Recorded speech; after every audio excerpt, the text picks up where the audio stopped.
YC was going to be the validation of whether or not to keep going. Yeah. The three of us were so nervous after our interview. So just to pass time, we go watch Oblivion with Tom Cruise. And that's when I get the phone call. He's like, "You're in. Would you like to accept?" I'm like, "Of course." And we go back to watch the movie, and I'm like still religiously checking my email. And this rejection comes through that says exactly what I would say. Welcome to the Logan Bartlett Show. I am your host, Logan Bartlett. And what you're going to hear on this episode is a conversation I had with Vlad Magdalin. Vlad is the co-founder and CEO of Webflow, a platform that has 3.5 million users that helps people develop websites and web applications. Vlad has a really interesting story, having immigrated from Russia at the age of 9, his family starting on welfare when they got to the United States, as well as cleaning dental offices with his parents throughout college. Vlad tried to start Webflow 4 separate times before ultimately succeeding in 2012. He went a long time without raising any venture capital, ultimately raising a $72 million Series A in 2019. He's taken a very interesting approach to working with investors, including making each of his investors sign a social contract that they will prioritize things different than just shareholder value as board members and investors in the business. A great conversation with Vlad about his journey to America, building a company that was a part of and helped inspire the no-code movement, as well as his values and why he's grateful for the opportunity to start this company in the United States. I felt all in. I went into just to buy the domain name, and I leveraged all the debt I had to get that name. And then it sort of tapered off because it's not that I stopped believing, it's just life took over. But in the back of my mind, I was always thinking that this is something I have to try before I die. And there was a series of totally random and fortuitous events that re-energized me. And the universe is telling me I have to do this. You'll hear that conversation with Vlad here now.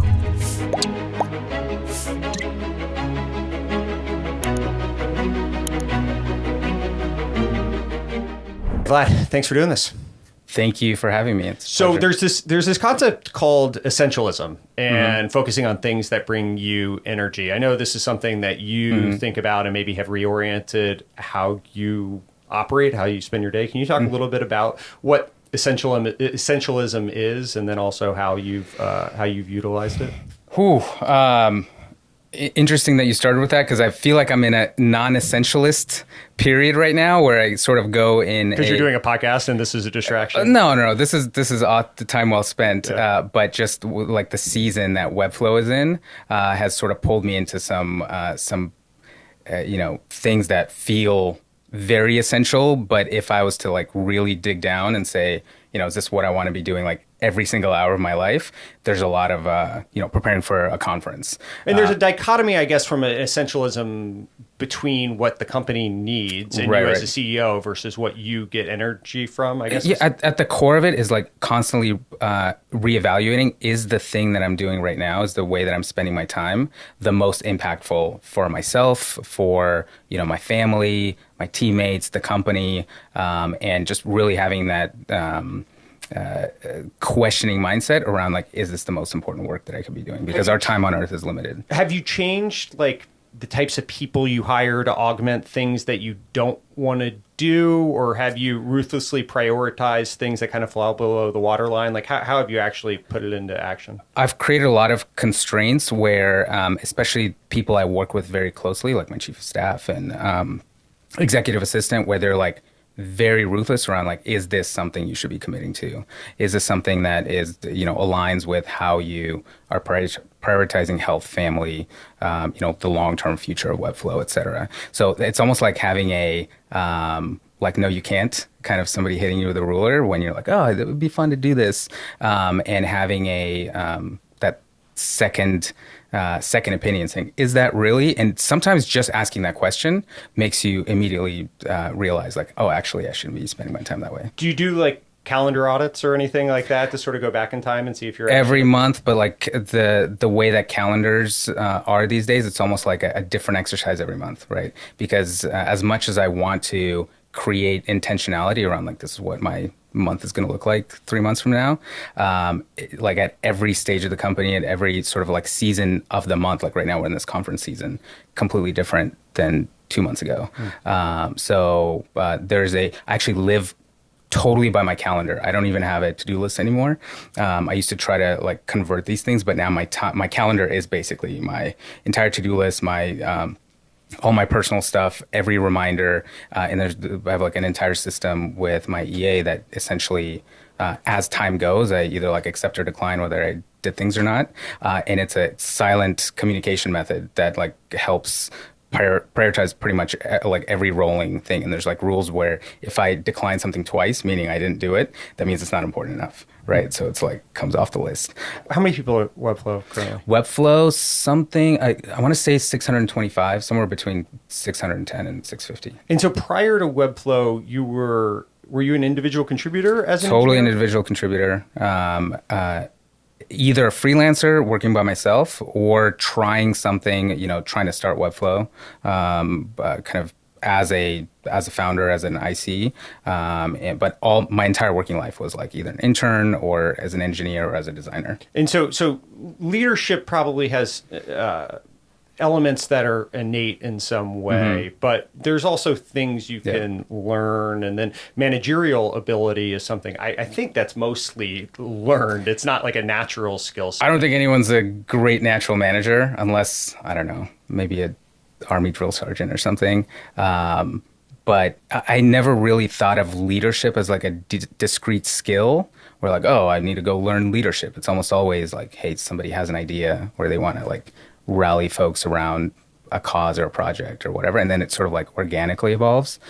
Management is the thing that, you quickly realize like, holy cow, this is a skill that takes work and takes sort of understanding how other people do it to see what works, what doesn't at like different scales.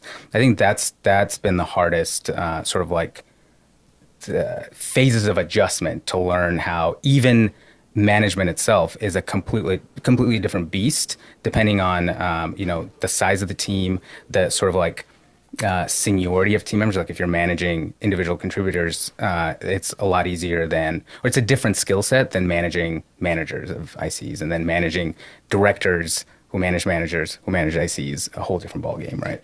How did you learn about that development process? I know you have a coach that you work with. Yep. You have a set of board mentors, I assume. I mean, this is like a combination of, I think, how most founders learn about this stuff. Combination of coaches, peers, other founders that are slightly ahead of the curve or a couple of years ahead of where we were.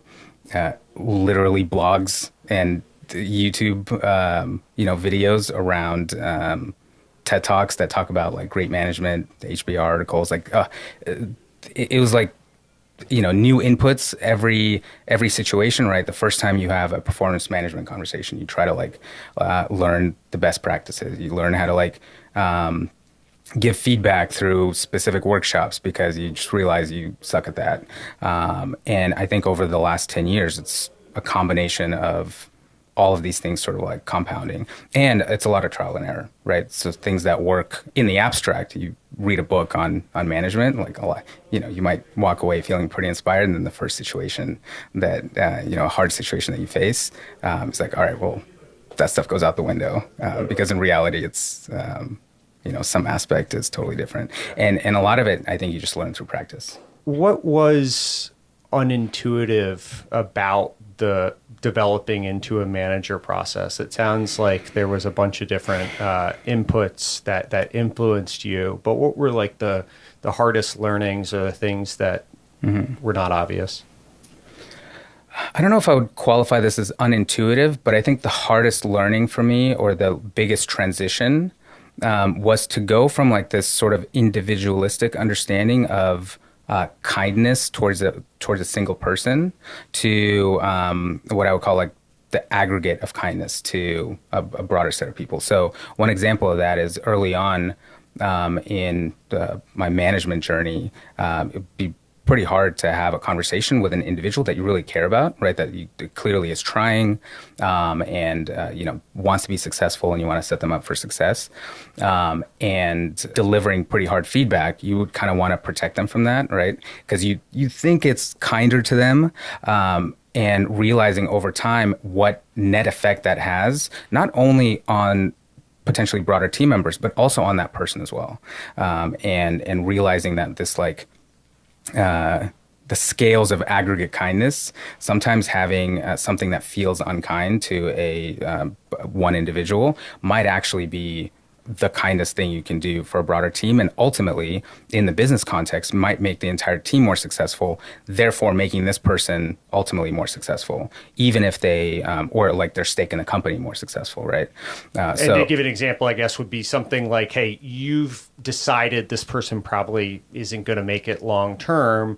And so rather than saying, hey, let's let them stay in the seat for 6 more months and then we'll have that conversation at that point, it might be better to have that conversation now. You've already made up your mind. Have that conversation now. And then the aggregate for the company would be, hey, there's someone that's actually could come into that seat that's going to be better than the individual. Yeah, that's currently the more extreme example. But the more nuanced one are things like you want to see this person grow into the next role, like become a director, for example, or become a manager. But you believe that it's going to take them, a year or two. And you're too afraid to tell them like that, that path might be closed off for you, because I believe like bringing in more experience sooner is actually better off for the company and the team in the shorter term, right?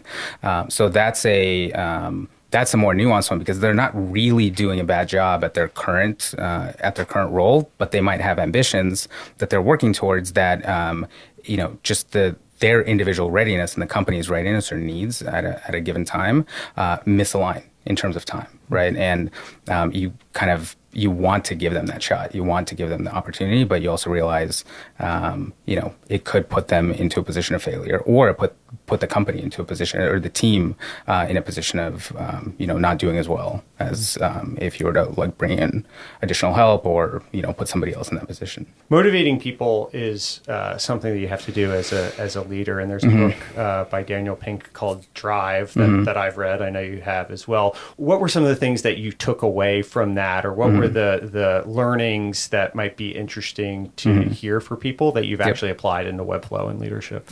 I mean, the 3 key pillars there are autonomy, mastery, and purpose. Like people want to feel like they are in control of, the work that they do day to day.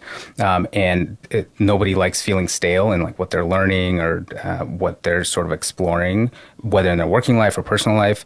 But it's really like this last piece, the sense of purpose, that I believe is the most important for broader motivation. Like, we all have one life, right? And I don't believe in this concept that, work has to fulfill like your entire sense of purpose or your passion or whatever. Of course you enjoy work a lot more when you feel like what you're doing actually contributes to other people in a very positive way. It makes other people's lives easier. So that sense of purpose is what I took away as like the thing that we have to weave throughout everything we do. We have to make it clear why our work as a company, as individual teams, as individual team members, how that actually helps, whether it's our customers or our community, have a fundamentally different better experience in their life. So they can say, what this company, what this team did for me is, made my life better, made it easier. And that led to, that book actually led me to, I don't know if you've ever heard of The Infinite Game by Simon Sinek, where it's all about, finding a just cause, which is essentially a shared purpose as a team, and one that actually brings 10 times more value to the world than it does to you as a team member. And that in itself is like such a fulfilling sense of experience, right? And, company just happens to be like a social vehicle for completing that purpose. And to me, nothing, because work is always going to be like have ebbs and flows of like stuff's hard or stuff is like through the roof exciting, right? Or we're innovating, or we're fixing bugs, or we're like, getting our servers from melting down. That might not be the most exciting. If everybody can see like what ultimately we're working towards, like that sense of purpose overrides everything. And I think there's like, to autonomy itself, I had a very sort of hardline definition, understanding of it at first, even after Daniel Pink's book, where there's a way to understand it of like, just empower me to do anything I want to do, right? But I think a very a different way of looking at autonomy now is I think of it as like autonomy and alignment, where you want to make sure that you get on the same page with the team that you're working with, the person that you're working with, where you have like a shared vision and direction and perspective, and then like go run with it, right? You have to solve this problem, or like you're empowered to solve this problem, versus like this like really kind of hardline definition of autonomy of like, just bring people onto a team and let them do whatever they want. Ultimately, it doesn't even serve that person, right? So there's a concept called the Freedman Doctrine, which is named after Milton Friedman and basically says that if you solve for shareholder value, everything else falls into place after that. Milton Friedman, I think, wrote an op-ed or something about it in 1970. I think most companies kind of follow that. Because you brought up infinite game, kind of bouncing around here, but my understanding is you reject that concept or it as an absolute. Can you talk a little bit about the Freedman Doctrine and how you think about infinite game and how that fits in? I don't reject the concept altogether. I think it, ultimately, if you solve for shareholder value, like in a perfect world, that would, essentially solve for the needs of everyone else, because especially in today's construct of like tech companies, for example, your shareholders are your employees. Sometimes they're your customers. It's not just investors. However, what I don't believe is like in practice, what happens, it's just like, communism. I came from a communist country where like in principle, great, it works on paper. But in reality, like human nature comes into play, right? And with the Freedman Doctrine, short-term incentives come into play. When you're solely focused on shareholder value, that starts to potentially destroy all kinds of long-term value. So I think of it as like shareholder value plus, right? So the way the infinite game frames it is the most important thing is to find a just cause or a just mission that brings 10 times more value to the world. And second is prioritize real human beings and people in your business decisions. That doesn't mean like just people working at a company or your customers, but literally like, are the things that you're doing as a company, with the support of your shareholders, let's say damaging the environment or contributing to some, negative externality that starts to, might increase shareholder value, but might decrease like the net value to the world. It's good for you, but it's not good for the real human beings that are impacted by the work that you do as a company. And only third is the third responsibility is to generate revenue, specifically to do not to like make a bunch of investors richer or to return dividends, but to do the first two things for as long as possible. To advance your just mission and to prioritize people in your business decisions. And I happen to believe, just like some people believe in like trickle down economics, if you solve for those two things, like naturally you build a much more valuable thing for the world because you're making something that people really love and they're willing to pay for. And then that naturally creates a lot of, makes the pie bigger that then you can like split however you want with whether it's shareholders, investors, or, the typical shareholder value kind of like argument. So I think it, I don't fully reject it because I think it has value and it does drive like the majority of capitalism, right? But I do think that it's a shorter term point of view that sometimes like makes it easier to justify doing some like net harmful things. One of the nice elements of the Freedman Doctrine is it gives you kind of a singular focus to solve for. And there's not competing constituencies or trade-offs that you need to do this three-dimensional math against, right? When you're solving for customers versus employees versus whoever else, right? Vlad as an individual versus your Excel and CapG and Meritech and the folks that own some percentage of the company. How do you actually think about those trade-offs, and what is the North Star? Do things have different weightings, or do they blend to some like just gut instinct at the end of the day? I wouldn't call it gut instinct, but it's some informed instinct. And, you can call it sort of grown intuition, right? And a lot of relationships with all of those parties that helps you make this kind of what is the kindest and best thing for the vast majority of all constituents. It almost never ends up in a situation where you're like not hurting some or benefiting some person less than another. So there's always nuance, and it's always like at the end of the day some sort of gut call. But it's but But I think even something as clear as the Freedman Doctrine still has a lot of nuance to it, right? Because like there's different types of shareholders and et cetera. So you still have those same dynamics. The things that helped us or helped me make decisions in this sort of trifecta of investors, shareholders, employees, customers, kind of our community, the environment, is trying to align as possible, like people coming into the fold, like who we partner with, right? We talk about this a lot in terms of like leaders that come into the company. Whenever I interview execs, like I want to make sure they're really aligned with like this longer term perspective of like what's important for them. Like they should want to care about this stuff. And when we pick investors, I actually have this social contract that they sign that we mutually sign. I call it investing on principle, based on this video that inspired Webflow called Inventing on Principle.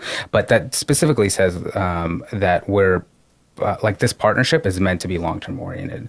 There are going to be trade-offs that will feel like as a direct VC shareholder, you might see trade-offs that are don't feel like totally in your favor.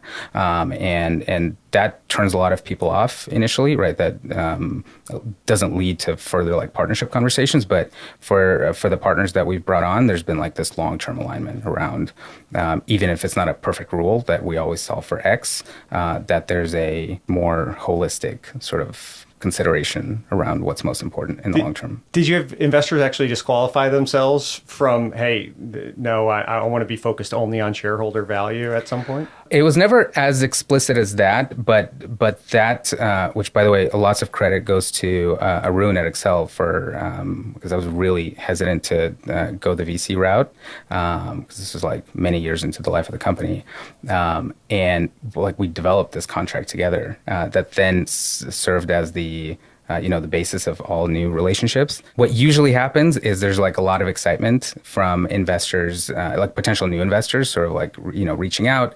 And then literally before the first conversation, I will share this, like, hey, this is really important for me. Just so you know, like how I think about investor type of partnerships. And you can usually tell with like, there's like, it was nice to chat or whatever, like maybe let's connect next year or whatever. You could just tell that it didn't resonate, which just saves everybody a lot of time. Totally. There's never been like I'm going to fight for shareholder value. I think you're wrong. I think it's just like a philosophical, people can see like culturally. So you have a core set of behaviors and not core values. Can you talk about the distinction between the two? Yeah, that was honestly something we stole or got heavily inspired by Patreon in the early days. And the distinction is very, like, values are things that you can say you value, but then behave completely differently. Behaviors are like the values lived out in practice. Yeah, the manifestation right? of Yeah, you can say that you value, customers, et cetera.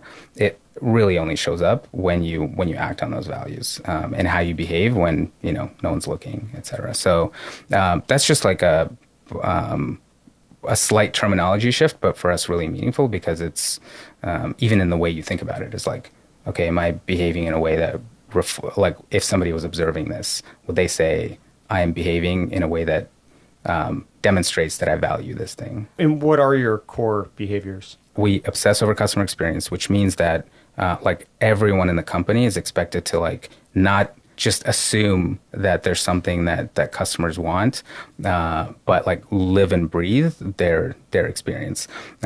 We move with heartfelt urgency. Like heartfelt means, and we went through multiple iterations of this one, but that's where we landed, is having this sense of dreaming big, and having really understanding why we're building the thing that we're building, but also seeing the value that comes with getting something to our users' hands or to our team members' hands, like helping out somebody faster. Like that, it's not meant to, often urgency is translated as like you're working day and night. For us, it's like it's actually has a lot of elements of essentialism, as inspiration, like constantly question whether the way that we're spending our time is on the most important thing. And constantly question whether the way that we're working and what we're doing is the most important thing, and can we do what we want to do in less time. The hardest one for us also has the word hard in it, is say the hard thing with care, which is kind of like a rebranding of radical candor. But that is, what I mentioned earlier, one of my hardest kind of management growth journeys have been like, how do you get to the truth of the matter? How do you build the best possible like company and product and team and innovate like hell if you are afraid to tell each other like what a better idea might be or why something might not be like its best version, et cetera. That one has been probably the hardest for people to transition from. We used to have a core behavior called practice extraordinary kindness. And that one was like heavily translated as like, don't do anything unkind.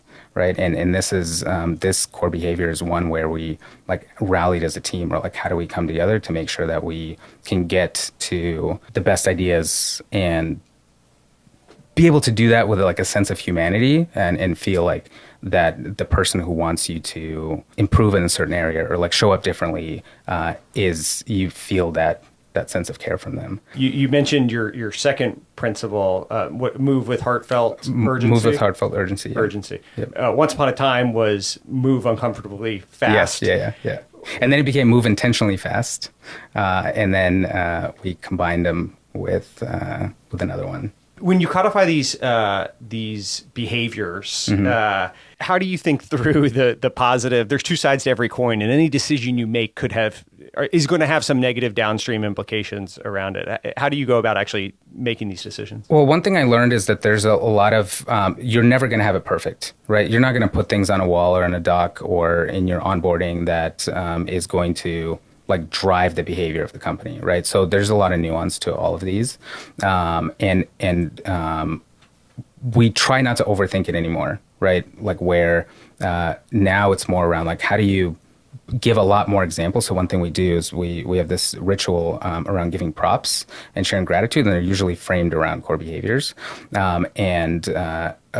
Through examples, you see like what's celebrated and what's encouraged and what's discouraged. And that is, instead of like trying to wordsmith or change these even more. Right now, our last one that I didn't mention earlier is make your mark, right? Which sometimes could get translated by some people as like, oh, as long as I make my mark individually, everything else can, if I am seen as like the savior, like the hero to like, bring our servers back online or something like that, then that's the most important. It could be perceived as individualistic, right? So instead of trying to version it and adding like make your mark and work as a team or whatever, we just when we see sort of a different translation of it in practice where people start to celebrate different things that don't feel like in the ethos of what we're trying to encourage here, which is also kind of making your mark as a team member, not just in this like individualistic sense. We just work our way through just talking about that, like, hey, it doesn't actually mean this, it means that. So just by giving, we have this internal kind of living doc that gives a bunch of examples and counterexamples of these behaviors in action. And sometimes when we see a lot of like repeated like in the previous sense, people start to, weaponize is a very strong term, but sometimes start to like say things like, oh, I'm just trying to say the hard thing. Trying to say the hard thing with care or whatever, just to justify, like sometimes being an asshole, right? And just saying things without a level of care. You like those make it as like examples that we talk about. And a lot of behavioral norms emerge outside of these things that you might have codified that require different sort of application or a different approach to shaping the culture that you want as a team. I get the feeling your culture, you're very thoughtful and purposeful about it. We've seen over the course of the last, 2 years, 18 months, we've seen examples of, I think most notably Coinbase and Shopify saying, hey, we're going to keep certain elements of stuff out of the workforce. And I don't know if there's a spectrum, but I get the feeling you're more or much more on the side of like, bring your whole self to work. I don't want to put words in your mouth in there, but how do you think about like the trade-offs that come as we live in a world of social issues coming up all the time, and how that fits into your cultural values? And keeping some semblance of Slack normalcy and like the ability to do work and not debate, the latest Supreme Court decision. Thankfully, we haven't had to move into like mandate territory, like the examples you cited. But we are closer to, in living to our obsess over customer experience, like that is, our mission to bring development superpowers to people. Like that's what we're all about. Our just cause as a company is to empower so many more people to capture the economic and creative power of the internet, right? Like that's our unique advantage in the world. And over the last 3 years, we definitely have gone to where like, I don't even remember the last sort of more broadly social conversation we've had internally as a company. And that just happens organically, not by banning certain things, but by just like celebrating and focusing our attention on the things that collectively unite us, right? We have a worldwide team across so many different, countries and cultures that has in the past created a lot of friction when, folks expected like the entire company to have a specific position on something that is, in many ways like untenable. Like you can't make everyone happy in that sense. That just can't be. It's not a scalable application of like a company as a social construct. That said, we have been more progressive on like making decisions around like who we do business with or not, and creating frameworks around. Where we'll go actually like seek business and where we'll actually like things that we don't want to be associated with. But we also have like a lot of nuance where like, a lot of politicians that we disagree with, for example, will host their stuff on Webflow, and we want to have a very principled stance on even when we disagree, as long as they're not breaking, our direct policies. We want to make sure like we're applying the same exact rules to everyone, and that's been a not directly intentional focus, but it's when people are focused on a single mission, that just like organically starts to show that that is the context of us working together. That said, we don't want to stop anyone from like being a full person at work. Just the expectation is not that the entire company will become sort of a representation of kind of distinct values that an individual might hold. I mean, I guess you guys sit in an interesting point in an ecosystem, probably similar to Stripe or Amazon Web Services, that you need to make some decisions about who you're going to do business with bigger implications. I mean, you're actually the hosting framework that they're actually developing this stuff on. And so have you come up with some doctrine that everyone has, and we'll do business with XYZ politicians, but if they cross a line into QRS, that's just not something we want to work with? Yeah, essentially public.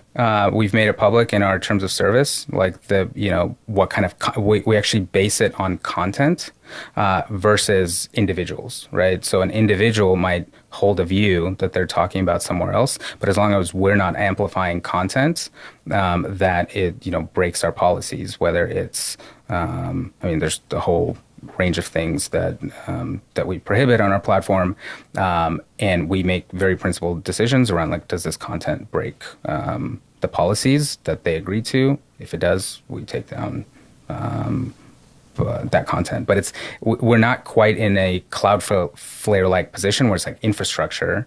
There is a lot of nuance to deciding on that policy, but I think we've come up with a pretty reasonable one where broadly the content that's published on Webflow is not going to be like hurting like broad populations or sending a lot of misinformation out there.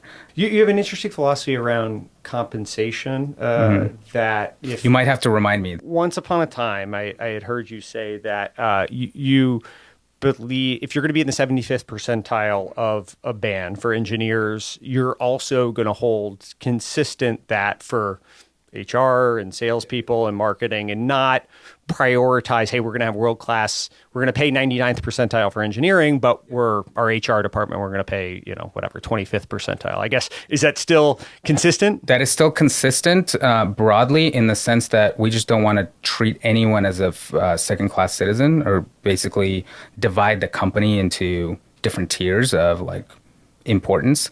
That doesn't necessarily mean that specialized roles aren't going to be well differentiated between roles that are like easier to find talent for and those that are harder. So for example, engineering talent that is like somebody that is really, really experienced in AI, for example, we're not going to say like everything needs to fit into this like one software engineering band, because otherwise like you would not be able to get that type of talent at all. Nor does it make sense from a business or fairness or like any sort of perspective to just say, well, if like everyone gets paid exactly the same thing, regardless of just by virtue of a job title.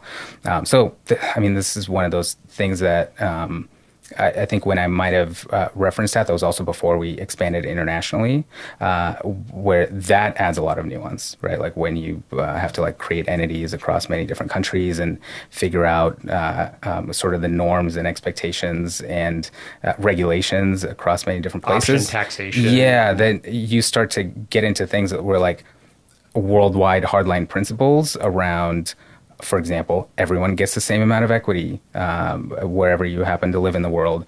That might land completely differently. In some countries, it's actually a negative because it's like so heavily taxed. In other countries, it's completely not valued. And in other countries, it's, you need to have like way differentiated sort of bands to attract talent in that area. So this is kind of a ever-evolving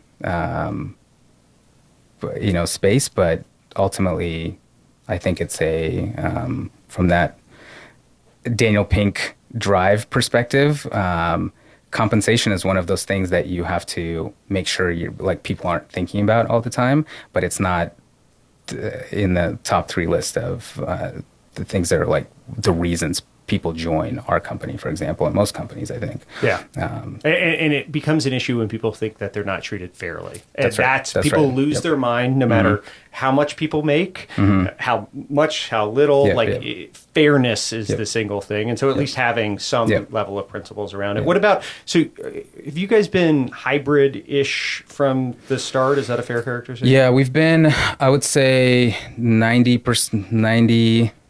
85 to 90% remote from the beginning, kind of by necessity initially, because the 3 of us, the 3 co-founders, were in the Bay Area, but in different places. And then the first person we hired was Sacramento. The second person we hired was Finland, and then like Europe and the East Coast. But we still had decided to get an office here, so it had like this central base where people could travel, et cetera. Now we're probably like 95% remote, moving closer to like full, just because the size of the company where we've hired has gone more and more. I wouldn't even call it hybrid, because it's the people that do make it into the office sometimes or in a physical location, they're like calling in from Zoom, just like everybody else. And there's actually way more time spent in person on company offsites or team offsites, which we heavily encourage and fund, than in like the one office that we have here in San Francisco. The tactics of executing on remote. So I think you guys do the thing where everyone needs to be on Zoom. You can't do shared meetings together, even if we're in the same room. We're going to go to our own rooms and take the Zoom so everyone feels like an equal first-class citizen around this? Yeah, that's I don't think we've ever made that like a hard requirement. We've always like encouraged it. It sort of became culturally normal that's what was expected, because everyone could see that it was like really awkward for 3 people to be in a room and 1 to be remote, or most often 2 people to be in a room and like 10 being remote, right? And those 2 people having like a side conversation that the people on Zoom are like, what is this? I mean, this was like, 5 years ago. Right now, it's we have the vast majority of people, that even if you're in an office, you don't have that many people around you, so you're like dialing in. I can't think of a situation where when there was the last time where we had kind of the need to like enforce this or like remind somebody that it's like more inclusive to just have everyone kind of represented the same. There's a lot of accidentally hybrid companies now that sort of COVID let the genie out of the bottle and came back in. What are some of the other things, and maybe it's hard to think of just because it's, you've been a fish in water for so long, and so you don't totally appreciate that what's normal. But are there other things that you would say to CEOs, founders, executives of companies that have found themselves now in a more hybrid world, and they didn't want to end up there, but COVID happened and they hired people all over, and now they're trying to figure out how to make it work? Are there any other like tactics that you guys have done that might be unique or interesting? I think the biggest one is it's less, I guess it is a tactic, is having some sort of structured way for people and teams to feel like they can get together. Whether it's for planning or even sometimes we used to do just purely social offsites as well. And now we try to mix them to where, there's social time, but it's like focused on something work related. That has been the biggest unlock in terms of getting that sense of like camaraderie and human connection. And honestly, like sometimes you do in 1 week, you make way more progress, especially when it's like higher level thinking or like planning, or sort of planning innovation or just brainstorming. That is probably the biggest delta in terms of if you're trying to stay hybrid or fully remote and not having something like that.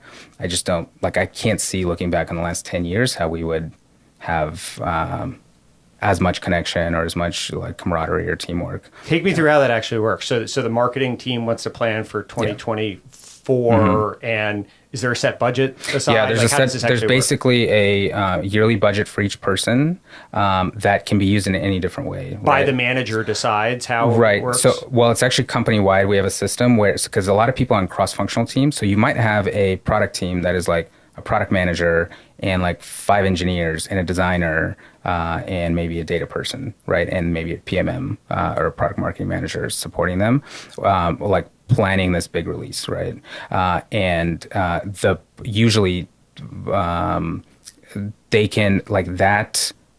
Whoever is like the lead driver, usually the PM, can just see like how much budget is available across all these folks, whether they're essentially, and it's not hardline, right? Like you can, our ops team helps like understand whether like that person is like way over budget or whatever, and they just, there's a process for finding, whether a hotel or Airbnb or coming to our office for like basically what we call an on-site day or set of days, and there's some like light approval process. We kind of had to put in some rules around like, don't go to, the Bahamas, even if it's cheaper, just because like optically that doesn't always look great.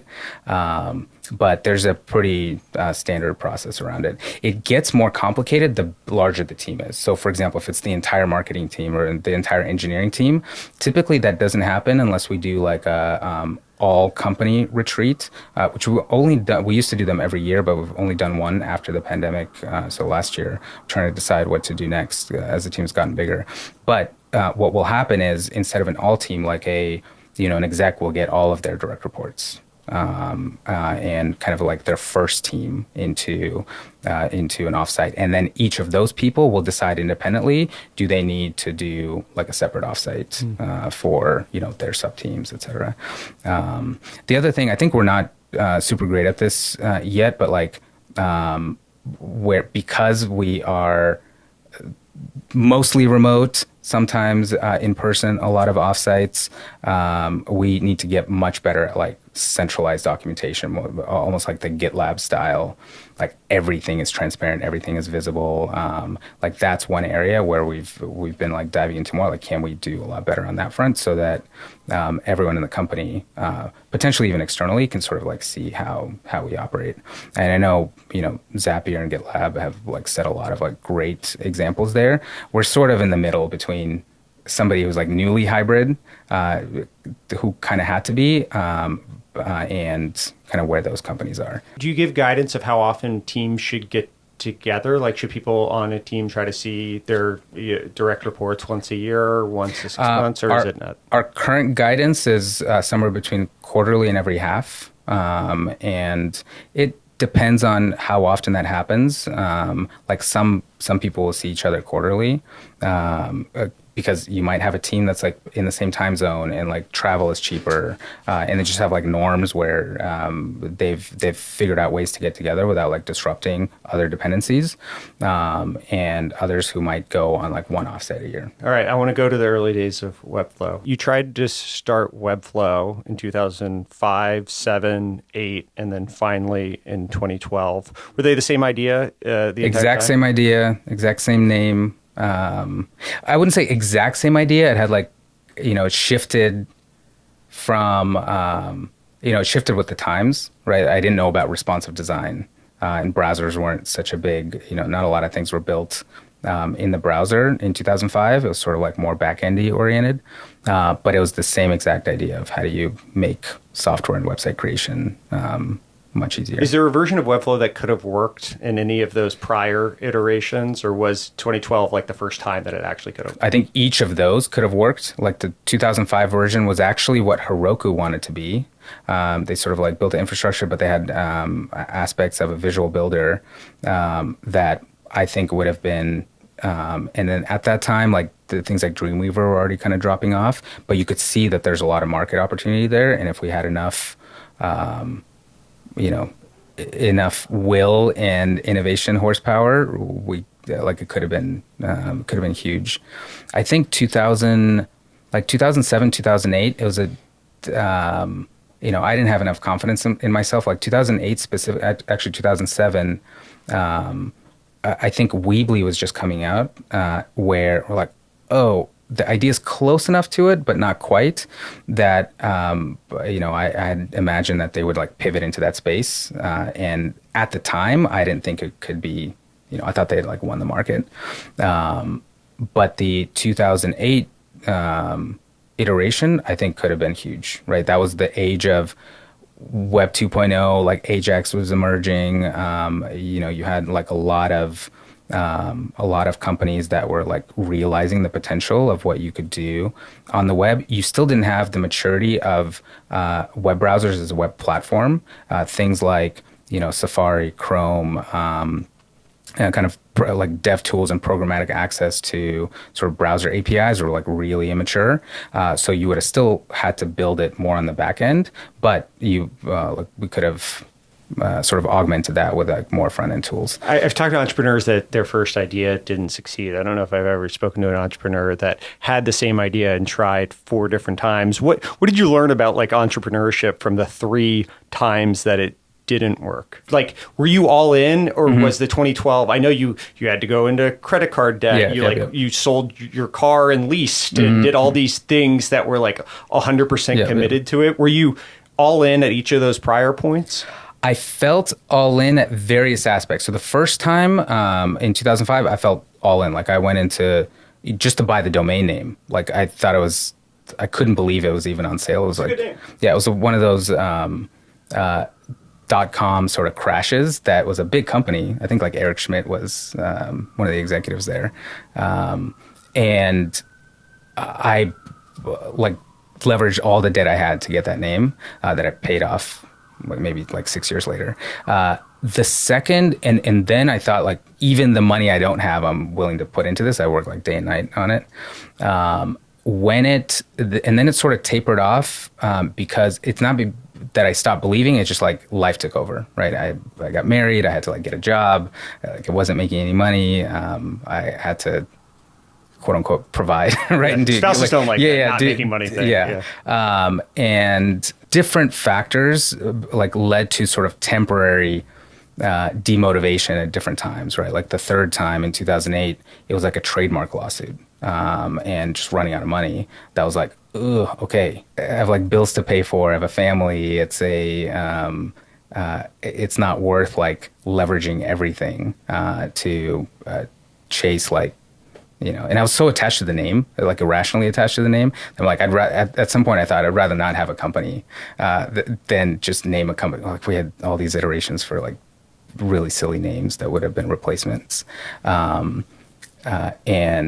I sort of got like demotivated that way. But in the back of my mind, I was always thinking that, this is something I have to try before I die.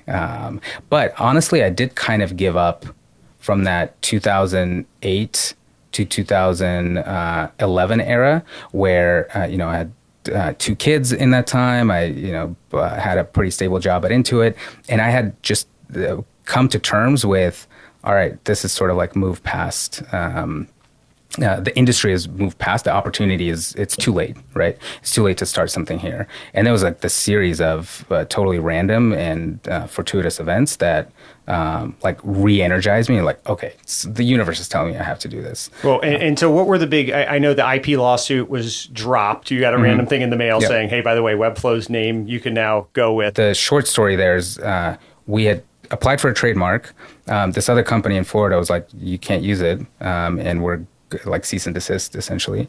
And like totally forgot about it. And then 4 years later, I had moved like 2 or 3 times at that point, like an actual trademark certificate arrives. Like, all right, this has to, after I already gotten a rejection, like a formal rejection that, your application is denied with the USPTO or whatever. So that was like, okay, I like brought it to my wife. I'm like, the universe is telling you. What is this? But even that wasn't enough. It was like that I think like 4 or 5 months later, I saw this video, Inventing on Principle, which is like literally the next morning, I called my boss and said, I'm going to be leaving because it was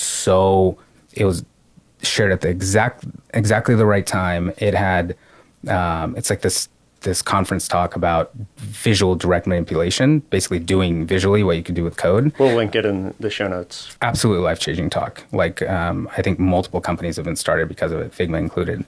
Like I know Dylan's a big fan. So that was like a clear sign that, and right at that time is when browsers started to become way more powerful. It was like Chrome 1.0, I think, where you could actually like go build something that now resembles Webflow, and like responsive design became a thing. And you could already see that like, Weebly wasn't going in that direction. Squarespace wasn't going in that direction. And I could see this like massive opportunity. Even though Adobe was already playing in that space, I was like, all right, it's time to try again. And was your wife totally on board and like, hey, I don't want to be married to a version of you that doesn't at least try this? You've been talking about it for 7 years. And was she encouraging? She was very encouraging, but it was a combination of like, it was like, I don't want you to resent yourself or me if this is something that you're going to look back on and say, I should have tried. The thing that helped with that is that we had, I think it was like 3 months of savings at that point, because I sold all my Intuit stock, like whatever I had at that point, and say like, look, in 3 months, of course, we're going to get like revenue. We're going to do this Kickstarter, and we're going to be back to being able to kind of get income, et cetera. So that started, so we had like full buy-in, and that started to get harder and harder. The closer we got to running out of money, then totally running out of money, then like going like heavily into debt. But it was we still had we were always clear around like, okay, when do we call it? And it always it always felt like a partnership of like, okay, by this date, if we don't have any sort of traction, then, I go back to get my job. Was there some quantifiable metric that you had of like any traction is a little? Yeah, initially it was, the carrot was like, oh, if we get into YC, then it's like, all up and to the right after that, because we'll have some validation. Then we applied, got rejected in like late 2012. Then had to like convince each other that it was, we'll try for the next time 6 months later. Each other at this time was your brother and one other co-founder? Yeah, this is my brother and my ex-coworker from Intuit, Brian. And we'll try next time. But at that point, like next time was in March. So it went from, rejection in November to March would be the next opportunity. But at that point, the constraint became my brother, where we were both like, we're running out of money. He's like, I need to, he had just graduated. He was dating his now wife, and, we're like, all right, where is this leading? Where we gave ourselves a deadline of the end of January 2013 to like build something and put it up on the web, on like Reddit or Hacker News or whatever. And that was going to be our like milestone. If that doesn't get traction, then we, cut bait and, run. And that ended up being actually, we got close to that date and we're like, oh, we're so close, but we're not ready to launch. And it ended up being late February.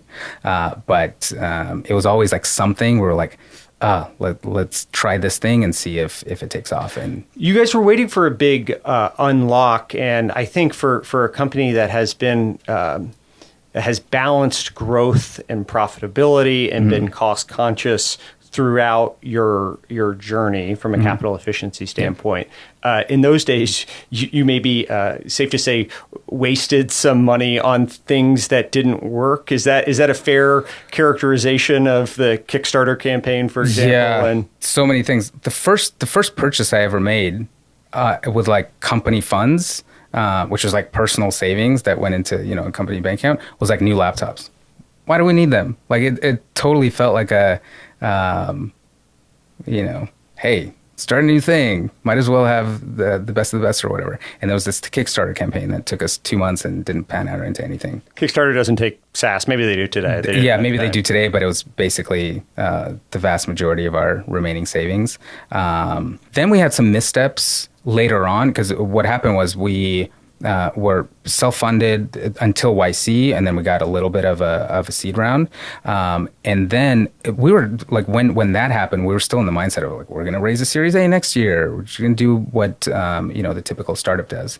And that's when we invested into like this expensive sandwich video production, which is like, probably 20% of our funding at the time. Was it a marketing? It was a marketing video to like launch our CMS, I think, where it just felt like, hey, every startup is doing this, and we're going to get a bunch of traction by making this thing.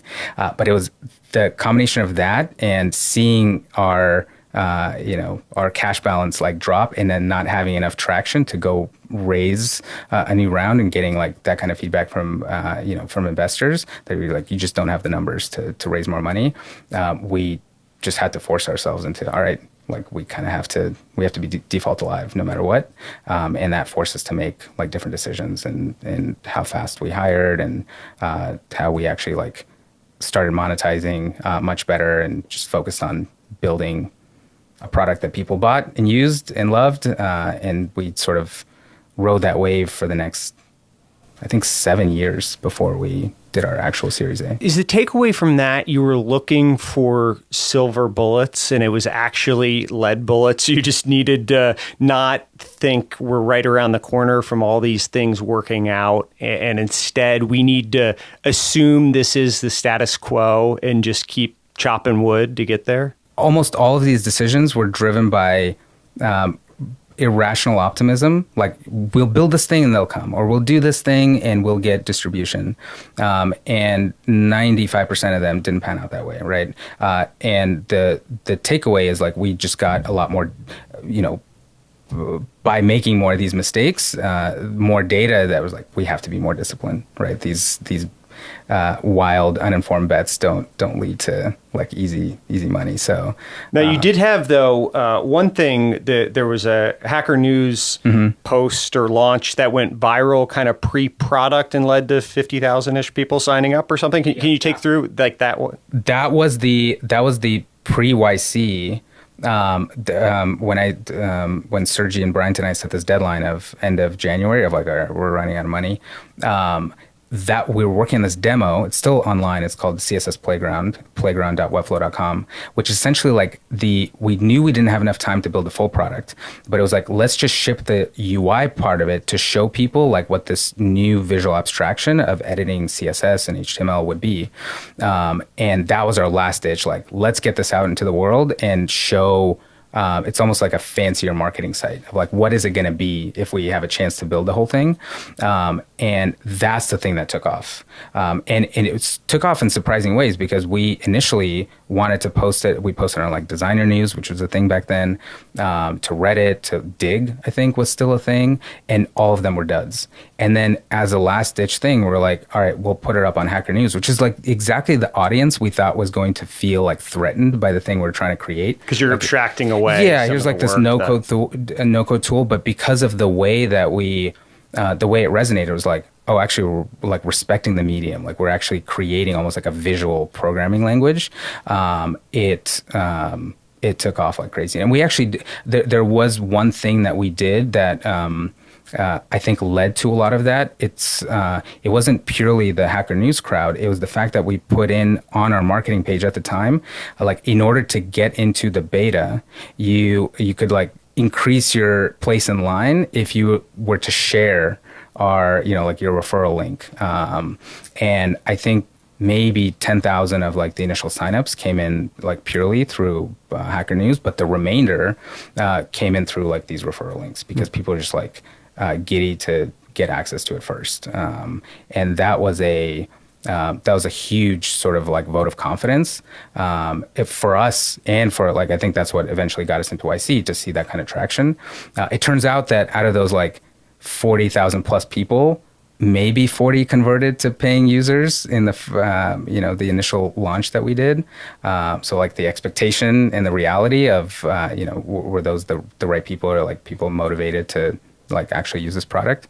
But it was enough to give us like that validation and then YC cared. With those 40 customers, you did a bunch of not scalable things to make them work and make them happy, I guess. And instead of being focused on automation and perfection and all that, you were fairly hand-holdy with them. Can you talk through what some of those non-scalable things were? Yeah, this was almost not intentional, but initially came from a place of fear, to be honest, where we're like, whoa, 40,000 signups on a waiting list converting to like almost no one is using the product, but people who are, they're in there like 8 hours a day. So we're like, all right, we can't lose this. We can't, there's something special here. So let's wrap our arms around them to at least understand what's working for them and keep improving their life. So we would, it was just the three of us then. We created a forum. We were like in Skype calls. We were like maniacally trying to make sure that the things that those few users who were like in it every single day, like whatever was blocking them, we prioritized first to essentially make them see that we're like fanatical about improving the experience because we just didn't want to lose them. Were there shared commonalities between what they were liking in the product, or were you kind of disparately solving different things? Thankfully, there were. So the overlap was the product was so limited initially, right? You literally build one single static page. So it was so limited in its use case. But the fact that the vast majority of those folks were designers or somehow designer-oriented people that came from an environment where they had to rely on a developer to build, more pro websites. They had that commonality. Everyone was like, I know the power of, being able to build a site for a client and I know how much they're willing to pay. And now I can do that myself without relying on a developer. Like that for them was like deeply empowering, right? Like now they can make a living or at least start to like build a practice or make a living through this, through this tool that otherwise would require them to go pay some developer, give them like Photoshop files and have them translate it to HTML and CSS and JavaScript. It was that commonality. I'm building things for clients or I'm building like my own portfolio. So it was all within a surface area that was like broadly cohesive where we could pick out like, okay, this big thing is actually going to address 90% of, the folks here. Some people had like wild use cases that were like, ugh. Yeah, we don't want to do that. Yeah, we want to solve it, but we don't want to like solve it at the expense of these 90 other people. So it's three of you, you're using Skype calls. What are some of the like non-scalable things that you did beyond just talking to them and hearing their use case and prioritizing their problems? Is there anything that stands out or that you remember? It was like, all right, this isn't going to work for a long time, but... Yeah, the thing that didn't feel scalable was, every support ticket because we were essentially doing support 7 hours a day and like coding 3 hours a day or something like that, because there was just so much hand holding through like the early customer cohort. Then what that created, thankfully, is that like those people then started supporting other people in the community. Like they'd get together like through a forum or whatever. But that definitely didn't feel scalable. I remember the CEO responding to support tickets doesn't. Well, at that point, today. At that point, we were there wasn't even this. Everyone knew there was 3 guys in a garage basically working on this stuff. So there wasn't even I would expect you to respond to this because you just like released it to the world and it kind of sucks and it's buggy. So of course I would expect the people building it to be responding. But to us, it felt like it was months and months of like, okay, we're not building anything. Like we're understanding more about our customers, but we're also like so tired from like constantly doing support. And that's when we started to create more and more systems for like our community to be part of like that story so that people can support each other and like kind of build up ambassadors, build up, people who are like really passionate and knowledgeable about the product to be like that. I want to come back to the community because I think you guys have done that uniquely well. But so you apply to YC. There's this big launch, 40,000, 50,000 people sign up. You have some path to paying customers and some sign that there's something people want. They call you and say you get accepted, and then they email you and you're rejected? Yeah, that was probably the biggest roller coaster. Because YC was going to be the validation of whether or not to keep going or not, right? Yeah. I mean, there's I don't know how much time we have for this story, but it was basically... Much time as you got. Yeah, we, the 3 of us were so nervous after our interview. They're like, we thought we bombed it because there was an interviewer there, Kevin Hale, who like started Wufoo. It was like this form builder thing. He knew everything about web design, right? Because he was like a designer, and it wasn't even on the website. We go in and we get grilled by this guy who like knows the ins and outs of like WordPress, HTML, CSS, et cetera. So and a YC interview at that time was how long? 10 minutes. 10 minutes. Yeah. So you have Wufoo, someone that's built form builders, understands like how web design actually works, in 10 minutes grilling the 3 of you. Like with extreme precision and skepticism around like, this is where, have you thought about this? We're like, no. Have you, do you understand how like agency sort of monetization works? So we walked out feeling completely dejected, like, all right, we bombed this thing. So just to pass time, we go to watch this movie, Oblivion, with Tom Cruise. And that's when I get the phone call. And it's from Paul Buchheit, who's like the creator of Gmail. And he's like, you're in, would you like to accept? And I'm like, of course. And we go back to watch the movie, and I'm like still, for whatever reason, like religiously checking my email, because they tell you like expect an email if it's a rejection, or expect a phone call if it's if they accept you. And this rejection comes through that says exactly what I would say if an investment opportunity like Webflow came along. It was like, the product that you have is not sophisticated enough for pros like developers, and it's too hard for everyone else to figure out. Because Webflow is sort of, if you think of Squarespace and Wix, those are like iMovie. We're like After Effects or Final Cut Pro. It's like a super pro version that gives you the power, but it has a learning curve. And we're like, that is the most specific reason. Of course, that's the rejection is the correct one. I think back to the conversation I just had over the phone, not like 20 minutes ago, and it was very generic. Like, didn't even say Webflow, didn't, call me by name. It was more like a, hey, you guys are in type of thing. And I immediately assumed that the phone call was a mistake. And we try to reach, call Paul back, try to respond to the email. We don't get any responses back. And by the way, at this time, before we went in to watch the movie, we called, I called my wife and kids. They were like, got a restaurant, and they're like already driving to like book a table. My brother Sergi's girlfriend was on the way, and co-founder Brian's girlfriend was also driving from San Francisco to all meet us. So we're like, excited. We're going to finish this movie, going to have a celebration dinner. And for 2 hours, we don't hear anything back. And we're like calling our families saying like, hey, it's Did you guys step out of the movie? We stepped out of the movie. It was like, I, showed the guys the email, and we're like, we went from it's a good movie. It's not that good of a movie. Yeah. And Oblivion is kind of a oddly appropriate name for how we felt then. And it's already getting dark. So at that point, we're like, well, we can't get in touch. Might as well just go try to drive to where we had the interview and see if somebody will open the door. And as we're driving, we get a phone call that says like, hey, the email was a mistake. Did you ever get to the root of what happened? I mean, clearly someone was against you joining if it was that specific in the rejection, right? What I understand so far is that they had a pretty rudimentary process on a whiteboard. And once and it was sort of, someone saw the wrong line that were rejected and had to come up with a reason. So it was sort of they were responsible for writing the email, so they came up with the reason because they were in the room, etc. So I think it was just an honest mistake. There was a part of me that thought initially that they were sort of kind of meant to reject us and then accepted us anyway because of the mistake. But I think ultimately what was described to me was just like, it was just they changed their process after that to make it more like spreadsheet based or whatever. So now you joined YC. How big were cohorts at the time? This was the last batch, I think, that was all together. So there were 45 companies all together. So was Paul Graham still leading it? Yep. I think it was his last batch. Got it. Yep. So 40 companies all together. Mm-hmm. And across different office hours. So I think we were in 4 different groups.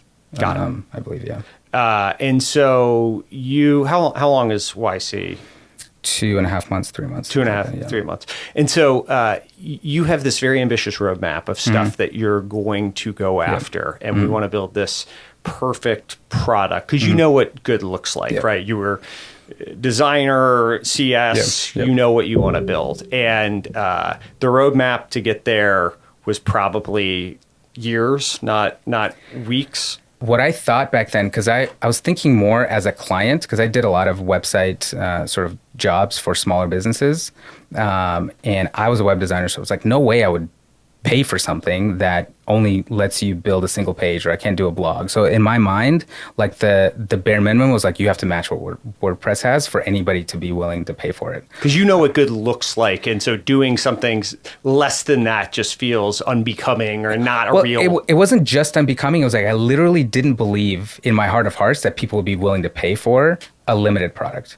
Like I thought people would just like laugh at us because that's what I thought I would probably do if I saw like a really limited product compared to what I'm used to as a web designer, being able to do in Code or in Dreamweaver or whatever. So I really thought that like the bare minimum of product market fit that we would be able to like reasonably charge for had to have like all of this breadth. I think in my mind, I thought that, we could build all that stuff in 6 months, just given the momentum we had back then. But even with that momentum, it took us like almost 2 years to build what I imagine was like the bare minimum of wanting to charge for. And so did YC actually threaten to kick you out for not shipping a product? Yes. We were like struggling with this, like, well, we're definitely not going to monetize because we just don't have, we'll like get users and we'll let them like play with what we have. But we're not actually going to add any sort of like paid plans because it's not good enough yet. And one of the partners, essentially it was a visiting partner who was like, look, if you don't actually charge for it, it means that people don't value it enough. That means you're not creating a good product. Like, so if you're actually going to demo day and you tell investors that you're afraid to charge for your product, it means that you believe it's not good enough, right? And you're not going to have any traction to show them. And we felt enough of like, I don't know, fire in our bellies. Like, I might as well do what YC says because they know, they've sort of been around the block and have seen companies make this mistake before. And it was absolutely the right call. Like it felt deep in our bones that we weren't ready for monetization.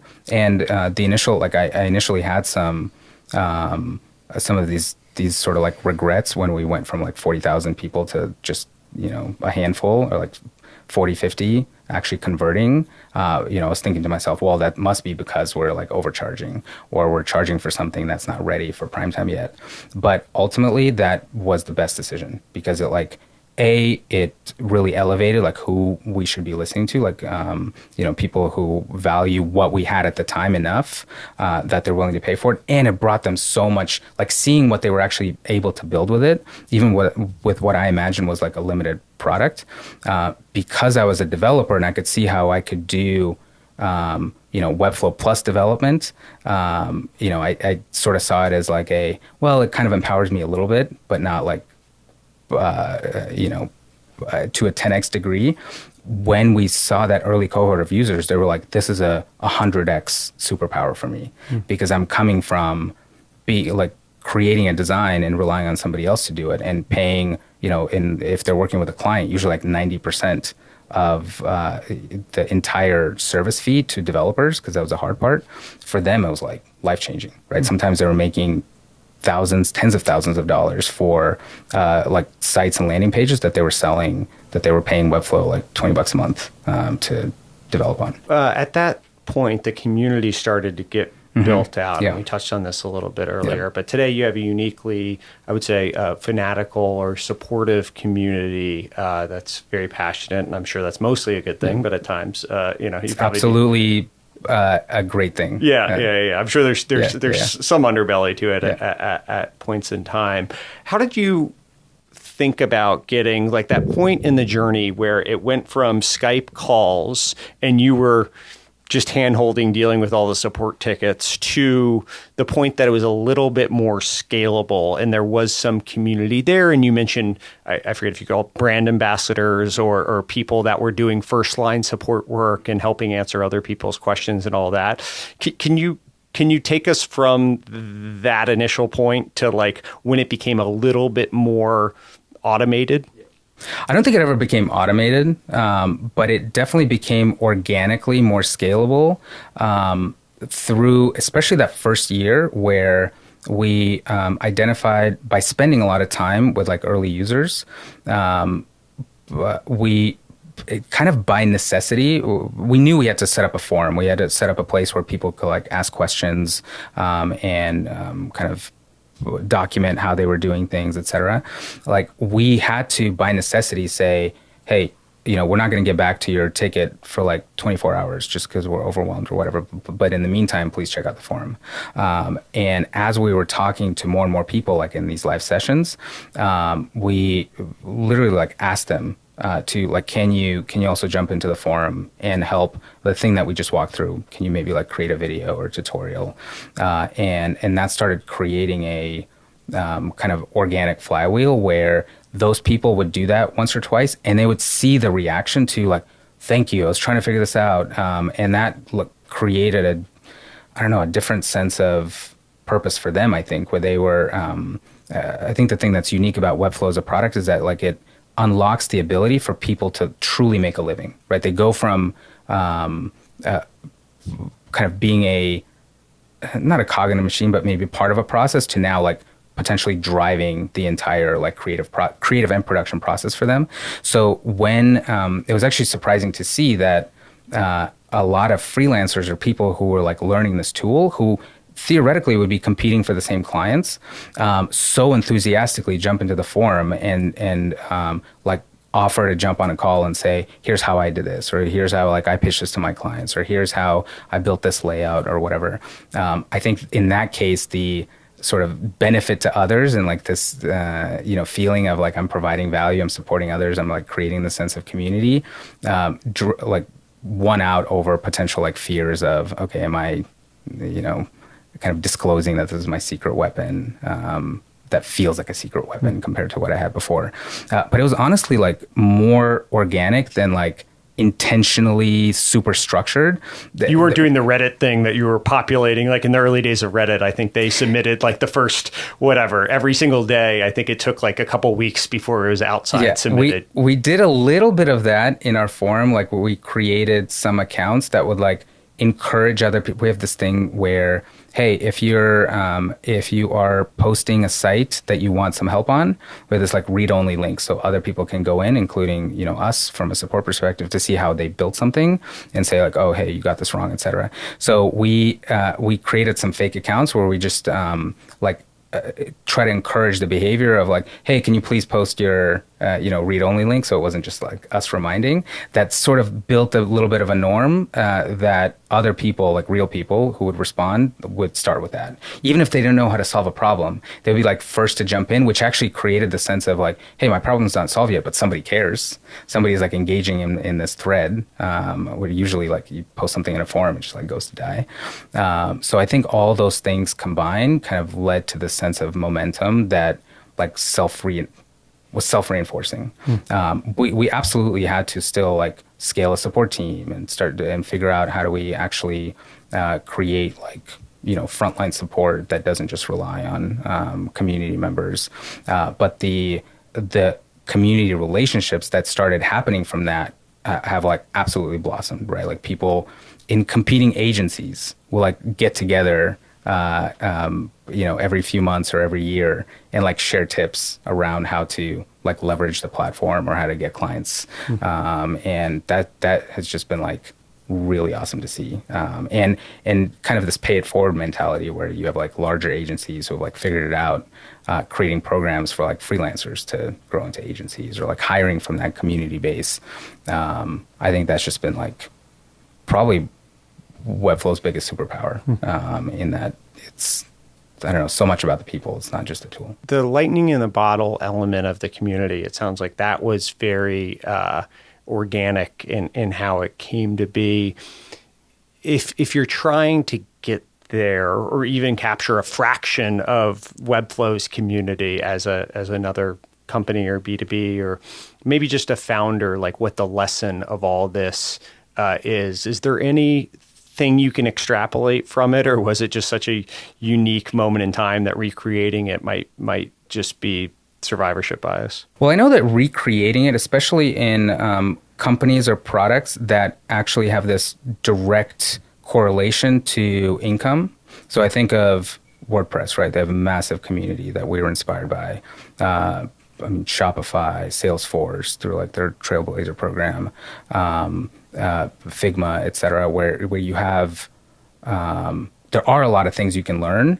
There are probably startups and sort of services or offerings or products that are not quite, they're not conducive to, community as a, whether support mechanism or distribution mechanism, because there's not much value to people supporting each other. So like, I don't know, I'm just randomly thinking like pick a fast growing startup, like Ramp. Yeah. Like, we both love Ramp. Ramp uses Webflow, one of my favorite companies. I don't know if Ramp has a, ambassador program. I'm sure they have like a referral program, but I don't know if there's like a huge community. Like I'm not drawn to go, okay, what other companies are using Ramp? Let's go have Hangouts. And not a knock on Ramp, but you think the distinction is that income element of like building it's like that income element, or something is hard enough to learn that there is a group learning and group support dynamic that is required. So usually something that needs like training, like I think of UiPath, for example, big community, right? Because it takes a while. Anything that you might put on a resume and say like, this is a skill. Credential. Yeah, exactly. Like this is a certification or a set of experience that actually qualifies me for a certain type of like knowledge work or whatever. I think that is more conducive to community. And the other aspect to which like our community has been super powerful is not just the support aspect, but in this like customer driven way of seeing what's possible, because Webflow is like in the category of tools that have a pretty low barrier to entry, but an extremely high ceiling of what's possible, right? Like because it's essentially an abstraction over HTML, CSS, JavaScript, databases, et cetera, the kinds of things you can create are so diverse that just by seeing what another community member has created can inspire like, oh, whoa, how did you do that? And we had, and still have all of these sort of like structured programs around we have this concept of clonables and like experts where you can showcase the things that you've built, and then others can sort of like remix and copy paste or like clone those things and like build on top of them or just learn from how you did that. But just the fact of seeing, it's kind of like what's happening with AI right now, seeing what's possible, like inspires a okay, now that I know that this is a sort of tool in my toolbox, I can imagine doing this in a fundamentally, like I can now try to explore like the kind of possibilities of this medium or whatever, which was a pretty big factor in not just like that support angle, but people actually just being blown away of like, whoa, you did that and you did that in like a visual tool. Maybe I should check it out. Maybe I, can like dive in and see what this is all about. As you think about product roadmap and development, is there a single archetype that you're solving for? How do you think about, like, you have the spectrum of customer size, you have the spectrum of user technical capabilities and all that. How do you think about the trade-offs of product roadmap? It's a great question, and my answer would probably change year to year, right? Because you like learn more. It's kind of whack-a-mole. Not quite whack-a-mole, thankfully, but it is such a diverse set of customers, like across business sizes, individuals, use cases, et cetera.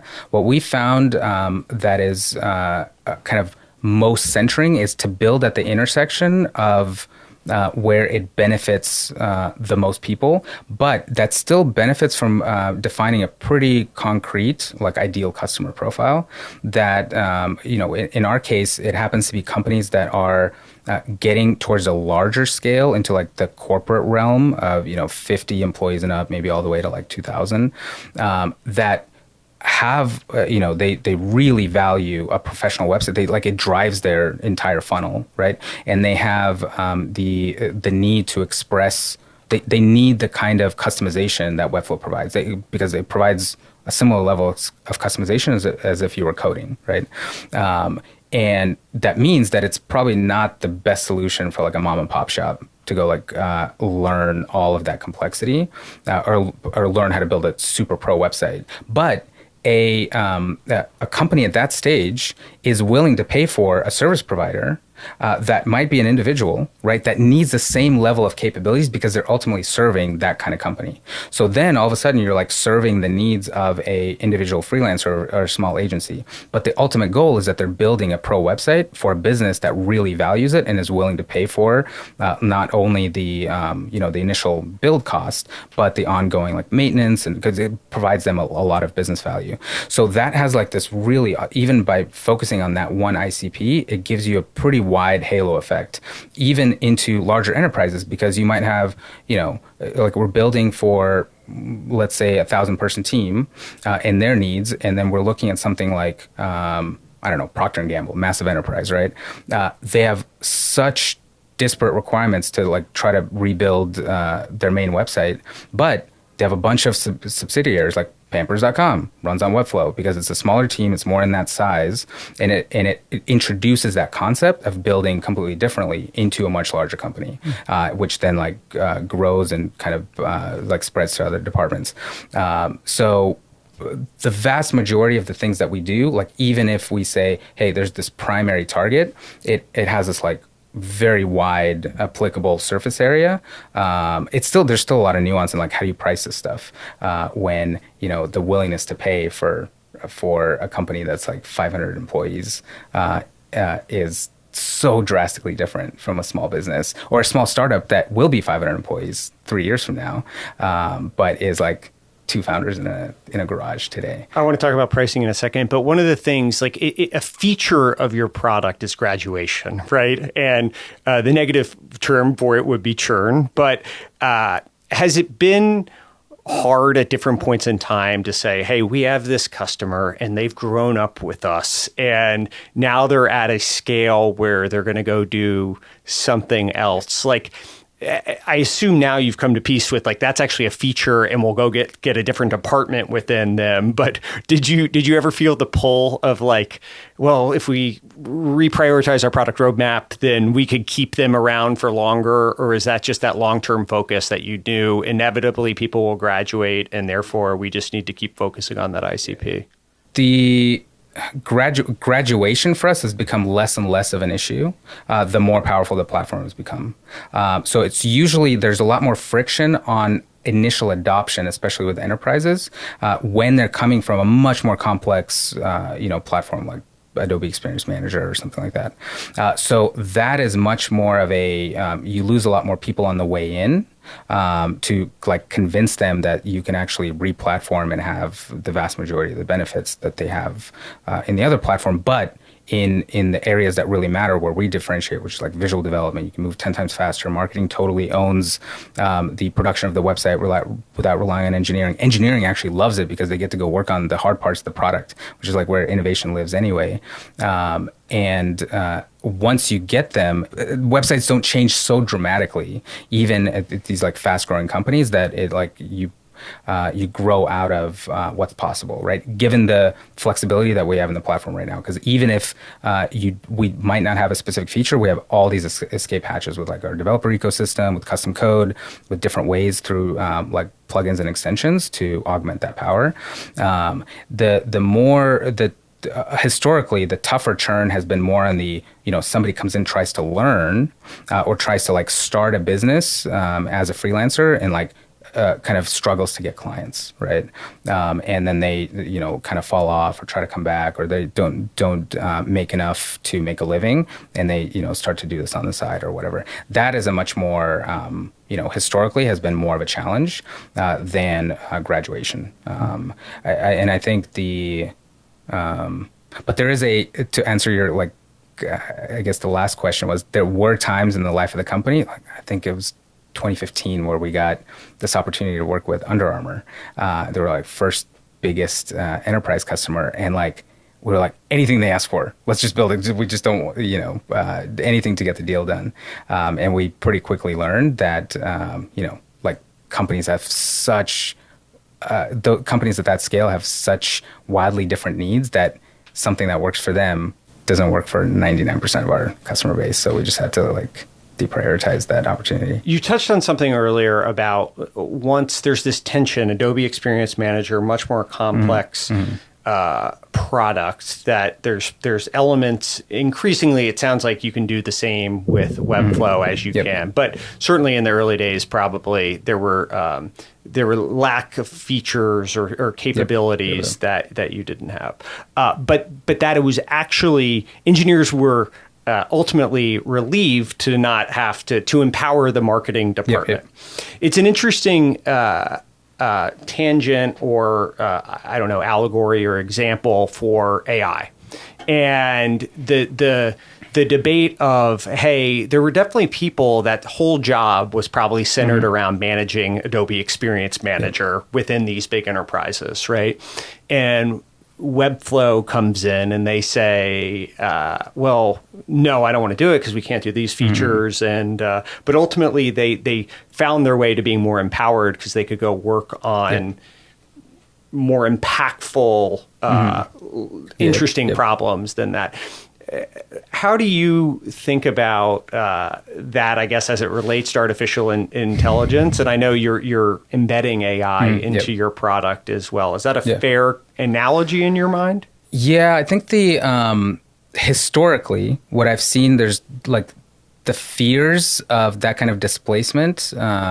And I know AI could be a whole different level, but historically, like the fears of that kind of technological displacement have actually paradoxically led to more opportunity than displacement of certain skills. So, I think of Webflow itself. When we first launched, there were a lot of people who were just like doing purely Photoshop to HTML and CSS translation, right? They're mostly coders.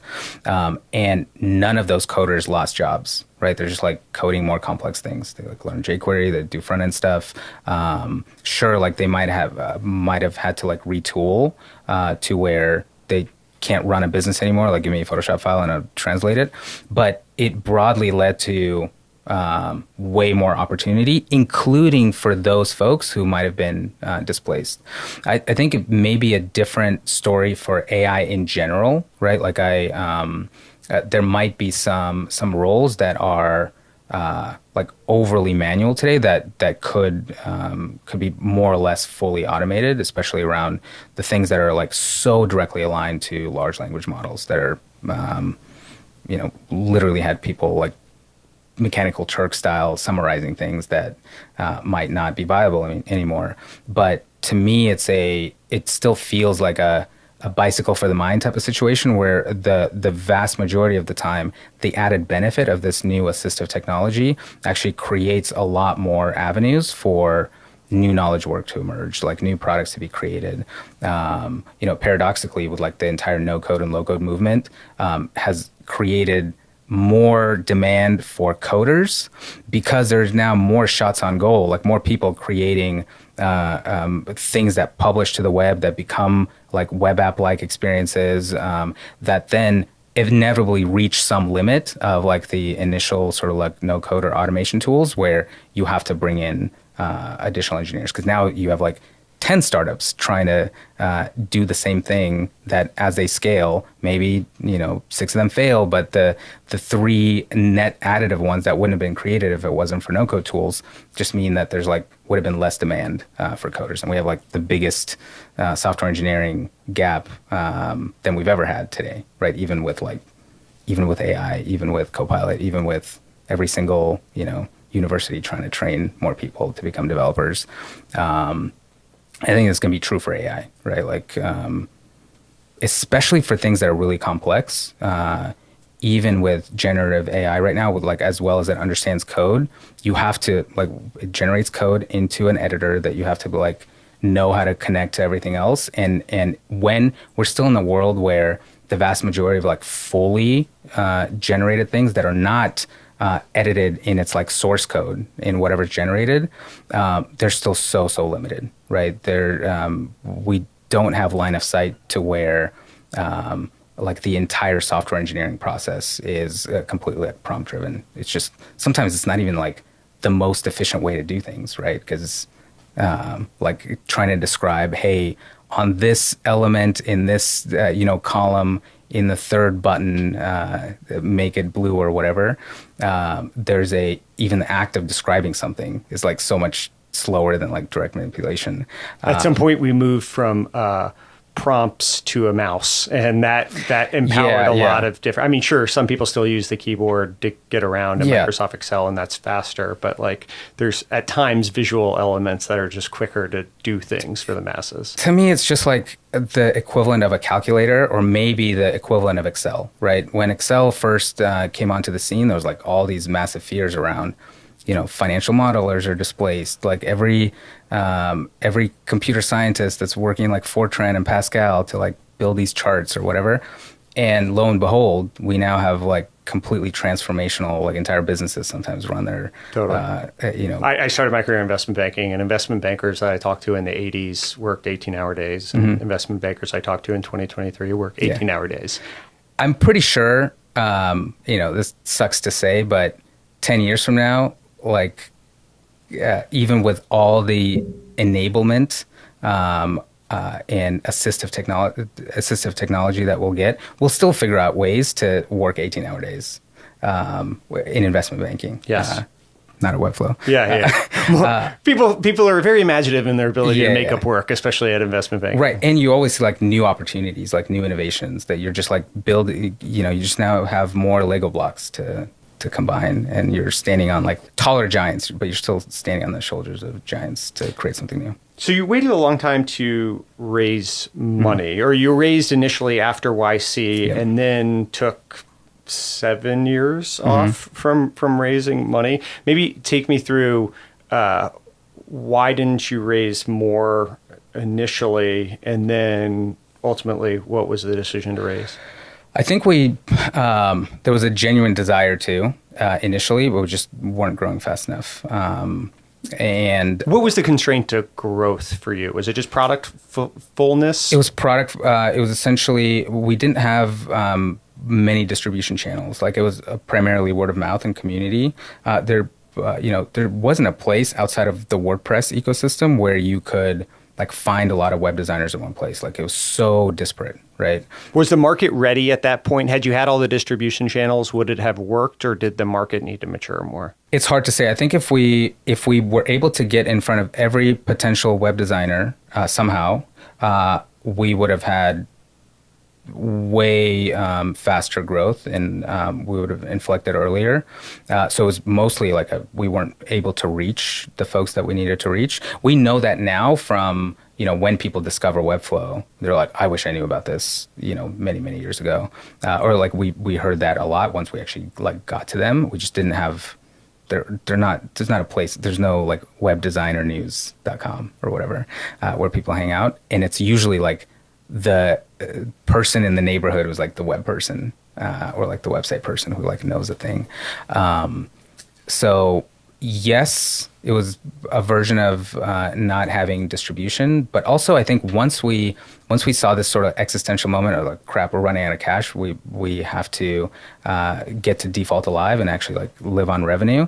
Once you see that like chart turnaround where your revenue and your expenses, like your expenses start to grow or your revenue starts to grow at the same, they're parallel, if not like revenue is faster.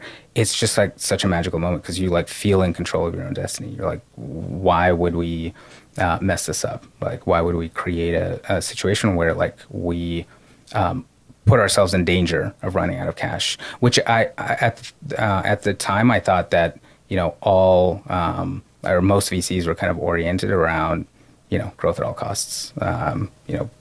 This entire infinite game type of thinking, I thought it would be like a hard sell for a lot of folks. And it was only, after years and years of dating and finding the right partner that was like, okay, I actually believe that somebody is like very philosophically aligned, from like a values perspective, also so excited about like seeing, where we can head 20 years from now, and like had all the assurances that not only is it them who are like all in, but also like even the LPs that they have are more long-term oriented. So even if they had to like wait 15 years, like there's mechanics to make sure that there's not like, undue pressure that the company's not ready for to kind of go public or whatever. So that's it was just a combination of those things where once we became profitable or break even, it just kind of left our minds for a while and just focused on building product. When it became more of a more top of mind was where we saw, holy crap, we have so much more opportunity. Like we could be building where, every time we would make another 10K in revenue, we'd like go hire another person. So it was like very constrained by revenue, but we had like these larger and larger ambitions around like if we had more people, we would be able to like take these bigger bets. And that's when, this was like 2019 where it was like the math started to make sense around if we actually have a very long-term oriented partner or set of partners and are able to actually build much sooner. Because now we have like all these customers who are like, I want you to, your platform is great, but I'm now basing my entire business on it. We need XYZ, and we're just like not building it fast enough. And that's where it made sense to like forward invest and actually take these big swings, but always from the perspective of like, this is the last money we're going to raise. So let's still always be thinking of, we have to remain default alive. Of course, we had our moments where like you kind of start to forget about discipline when you're hiring really quickly and you start to feel less and less constrained. But then having that previous experience always reminds you of like, all right, we're getting a little too far away from our more disciplined roots. Were there points in that journey up till you raised that there were big product market fit unlocks where you got to a fullness of feature set that it really growth accelerated because of the product being there? Was it really just compounding throughout and incrementally making the product better? We had pretty marked inflections of growth that were almost always product driven. So we released our interactions engine, which was like led to a ton of growth. And then, what is the interactions engine? So it's basically making like all the animations and interactions that it's essentially the JavaScript abstraction where you can, without code, say, hey, when I scroll this page, something appears, or when I click this, Like there's like an animation, etc. That was our first big bet. And actually that came from, it was our first employee's idea. He was kind of working on it on the side. We were like, I don't know if it's going to be a big thing. It ended up being like one of our biggest growth drivers. Was there a lesson there of like empowering people within the team to make those? Yeah. After that, we started doing like more hackathons, more ways to encourage, people to bring their ideas forward. Like that's when we learned, right? Like maybe just founder intuition is not the, your gut sense is not always right. Neither is like, purely data driven sort of decisions always right, are always right. And then our CMS was probably the biggest inflection point where it was really unlocked the ability for, going from static to dynamic sites. And then e-commerce was a big inflection point as well. Since then, it's sort of been like growing. It's more like this enterprise bet where it's actually the same core product, but expanding into like the, sometimes people call it like the user and chooser sort of features where it's, the things that are important to like larger teams, like compliance, security, enterprise grade kind of roles and permissions and things like that, which were kind of like a slower unlock, but not like you launch something and all of a sudden things take off. We have some big bets coming that I think will be an even bigger acceleration because we're going from one product to potentially multiple, depending on how you want to look at it. So you took money from Arun at Excel in 2019? 2019. And it was a $72 million Series A? Something like that, yep. Now looking back on it, and for people that are listening, how do you think about the pros and cons? Clearly constraint was a benefit to you. I think it sounds like it was fair to say. How do you think about the venture capital as a product, venture capitalists? Like, what advice would you have on all of that? Honestly, our experience has been stellar in terms of both Arun and Ben at Excel. Like they essentially became like extended team members, right? And then Layla from Capital G, and then most recently Ali from YC Continuity, which unfortunately they shut down. But the journey has always been like pretty much like adding another co-founder. That's what it's felt like. Somebody that is so inspired and motivated by the overall mission, but also is there for like, all right, how do we make this better?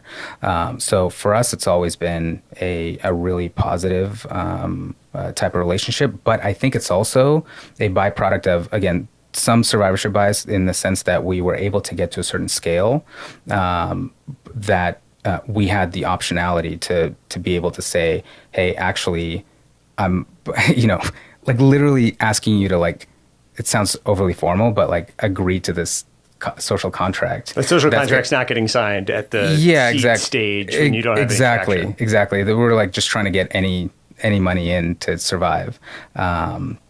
So I think it's like everything else, it's a tool, right? But I think it's could be an especially dangerous tool if not well understood or not well respected, in the sense that you are bringing in a co-founder or starting a company with somebody that you don't trust or somebody that you don't know well. That could have really negative side effects, not only personally, but like for the entire company, like strategically, financially, et cetera. So it is something kind of like sometimes people say it's more like a marriage where you have to go in eyes wide open with like both the pros of what that partnership brings, because any great partnership should have benefits to everybody, right? And any toxic partnership is harmful in every sense of the word, right? And if you are intentional around like creating the conditions where you can like keep each other accountable and honest and actually have that forward alignment around like what's most important, that's, for us, it's given us wings and superpowers. So just feels like more people rowing towards our mission. We touched on this a little bit, but there is It's more in vogue today, the trade-off of growth and profitability. And it sounds like you got particularly inspired by seeing the balance, the account balance at least stay flat, or the two grow in concert with one another. How have you thought about, like, is there a rate of absorption that your market has? And so you want to go as fast as you possibly can so that XYZ competitor doesn't take it? Or is it, hey, we want to stay within the bounds of controlling our own destiny, and so therefore we can go as fast as, or is it, hey, we can only hire so many people a year, and therefore, like, what are the constraints as you think about growing? The main constraint has always been default alive. Like, does our mission survive in the way that we want if we don't raise additional capital? So that's always, like, the first line in any financial model, right? Like, when do we run out of money? What's our runway? Then there's a lot of, like, optionality and nuance there, right? Like, there's a big difference between, you forward invest for a year or two where you're burning faster, but then you still have, like, every option is, like, if you stop hiring or, like, slow down your pace of hiring, then you're essentially, like, keep the same runway forever, right? Because your revenue and your expenses are the same.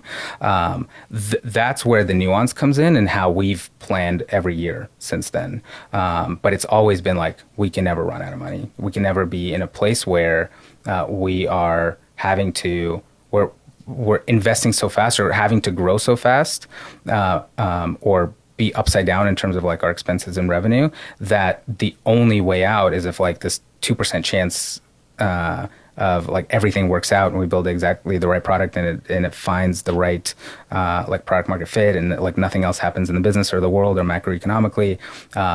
Either that happens or we have to raise another round. And I've just never been, like, super comfortable with that, like, uncertainty.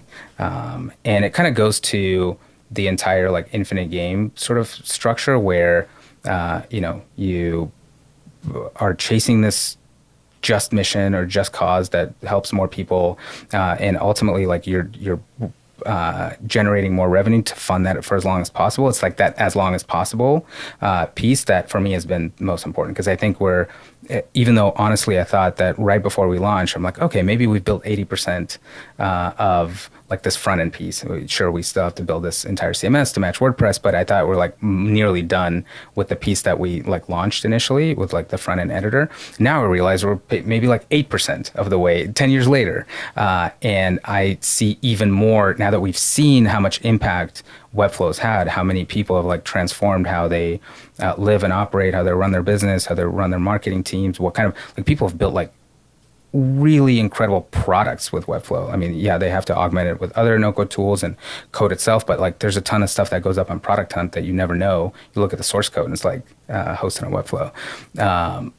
Never imagine it getting to that place, and I want to continue that for as long as possible, because I think we're still in the world where, similar to where the printing press was, like, 400 years ago, we're, like, a tiny percentage of the population has the skills at their fingertips to be able to leverage the power of software, and especially leverage the power of software on the internet, which has, like, broad economic potential. We've all seen it. You've seen it through, like, companies that have been created, that you funded, that you partner with. So much of that is a direct result of, like, the tools that were put into those people's hands, right? And we're nowhere near the democratization that I think the world deserves. Or, like, we haven't seen our best ideas yet. So that to me is, like, whatever puts that in danger of us maybe, like, going too fast and, like, crap, we, like, bet wrong and now we have to, like, sell the company or wind things down. Like, I don't want to risk any of that. It helps that you have your eyes afield. One, the market's as big as it is. And two, that you're building towards some inevitability of democratizing this, that sometimes the seam opens up in the market and you have a year to run through it or 5 years to run through it. And I guess you feel like, especially your market, it seems that you're not in a zero-sum game with Excel's also investors in Squarespace, yep, right? Totally. Presumably there's some companies at times that might evaluate you versus Squarespace, but sounds like you don't think about it as a zero-sum It's definitely not zero-sum. Look, like 40% of the internet is still not online even. And the vast, vast majority of people who are developing, like, really code level sort of web properties, websites, web applications are primarily English speaking, right? Or have access to, code tutorials, resources, platforms, et cetera, like the kind of enablement to create the types of things that like businesses in the US and in Europe, et cetera, have like are table stakes. So like that, sure, it might, like the internet might not be growing at a similar rate as it was before, but the amount of things that are yet to be built, I really do feel like we're like in the early typewriter age where people are just like, or the early personal computer age where people are kind of like still figuring out what's still possible on the internet. Like the sky seems to be the limit still. I assume you think that these constraints and the forced prioritization of capital made Webflow into a better business than it would have been otherwise. What is that element of, if you look at it, there's so many companies that have been very efficient with capital that have created a ton of equity value, and capital abundance doesn't necessarily lead to more value creation. What do you think? Are there specific things you can think about where that's manifested itself of just being more focused? Most of the capital we raise, we still have in the bank, which kind of is a reflection of like we want to. We don't necessarily feel constrained there, and I think for us, it's always been. Where do we see a lot of like customer pain or customer opportunity that we can like solve faster? And to your previous question, like we have made bets before where like we see, either a competitor or a new opportunity that might be emerging where we concentrate our efforts, right? And like build faster or like get more focused, where time becomes like such an important factor, and maybe investing more than what we budgeted for the year before or whatever, in a way that might not be profitable in the short term. But those are like having more constraints broadly gives you the flexibility to do that, because then you're just like not scared to go deploy capital because like you're going to run out. But I think it's for us, it's like a combination of a lot of things, like luck in terms of like right market timing, the fact that so much of our business and like product, like in a good way, but like sticky because you're like running a website, but also in kind of a bad way. You only build a new website like every 4 years or something like that. So it's kind of a long-term game. You only have, even if you catch somebody who's like, oh, that's an awesome product. We're like, I just rebuilt my website 8 months ago. Like, why would I go invest a bunch of time to like re-platform again? I might, check you out 2 years from now. So there's like all these dynamics where, for us, it's just been every quarter, every month is a different decision around like, does it make sense to like step on the gas? Or does it make sense to like be more disciplined and more structured or more constrained, however you want to call it? But I think the broad theme is that we always want to make sure that we have essentially infinite runway, even if it's not like literally on paper infinite runway, right? But it's like we can see a path towards never running out of money and being self-funded or funded by the revenue that we collect from customers. I get the feeling you've evolved pricing and packaging quite a bit over the years, and you have this weird problem. I mean, every company deals with pricing and packaging. How did you know I have a weird problem? Yeah. You have this unusual business problem. We can talk about your other weird problems in a minute, but this unusual business problem that B2C versus B2B, right? Like the amount of website traffic something gets might not be commensurate with the value that the customer finds from it. You're abstracting away could be the scarcest resource in the company, which provides a ton of leverage internally. There's also a bunch of precedents of, we mentioned Squarespace or Wix or Weebly or WordPress. There's open source stuff out there, Adobe. How have you thought about like iterating on pricing and trying to find the key kernel of value? Because I swear it's every board meeting I have, we talk about pricing in some way, shape, or form. Anything that you've done in terms of the process of making decisions around pricing? Well, our biggest challenge has been to convince the market and convince customers that like what the value of the product is, because it's not like any of those other tools, right? You pick a template and like change some content and you're off to the races, basically never touch it again. It is literally like replacing what a front-end engineer does, that is writing HTML, CSS, PHP, whatever. So moving more of our kind of value and pricing conversations to what does this replace in terms of what you're already doing, right? And what is the cost of that? Which really has worked, especially on the kind of more upmarket, more contract-driven sales conversations, because it's such a clear sort of night and day of you can have this exact same outcome of a like super pro level production website that, you know, like you can rebuild apple.com, stripe.com, et cetera, and Webflow, sites of that order, and not have to rely on like this whole IT chain or developer chain or like submit a ticket, convert this thing to whatever CMS, whatever code base, and like deploy to production. So that's been like more straightforward.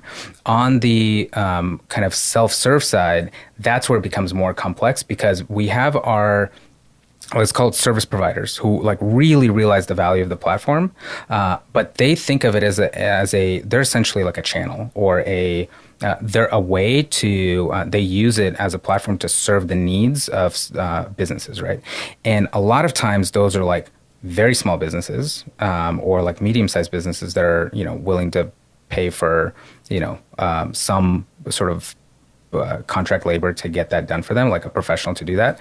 But they're so price anchored to, you know, previously we were, you know, whether it's like Squarespace or like HostGator or some developer, you know, FTP'd up a code bundle to kind of GoDaddy or something like that, where they were used to paying $10 a year as opposed to like $20 a month or $100 a month or whatever.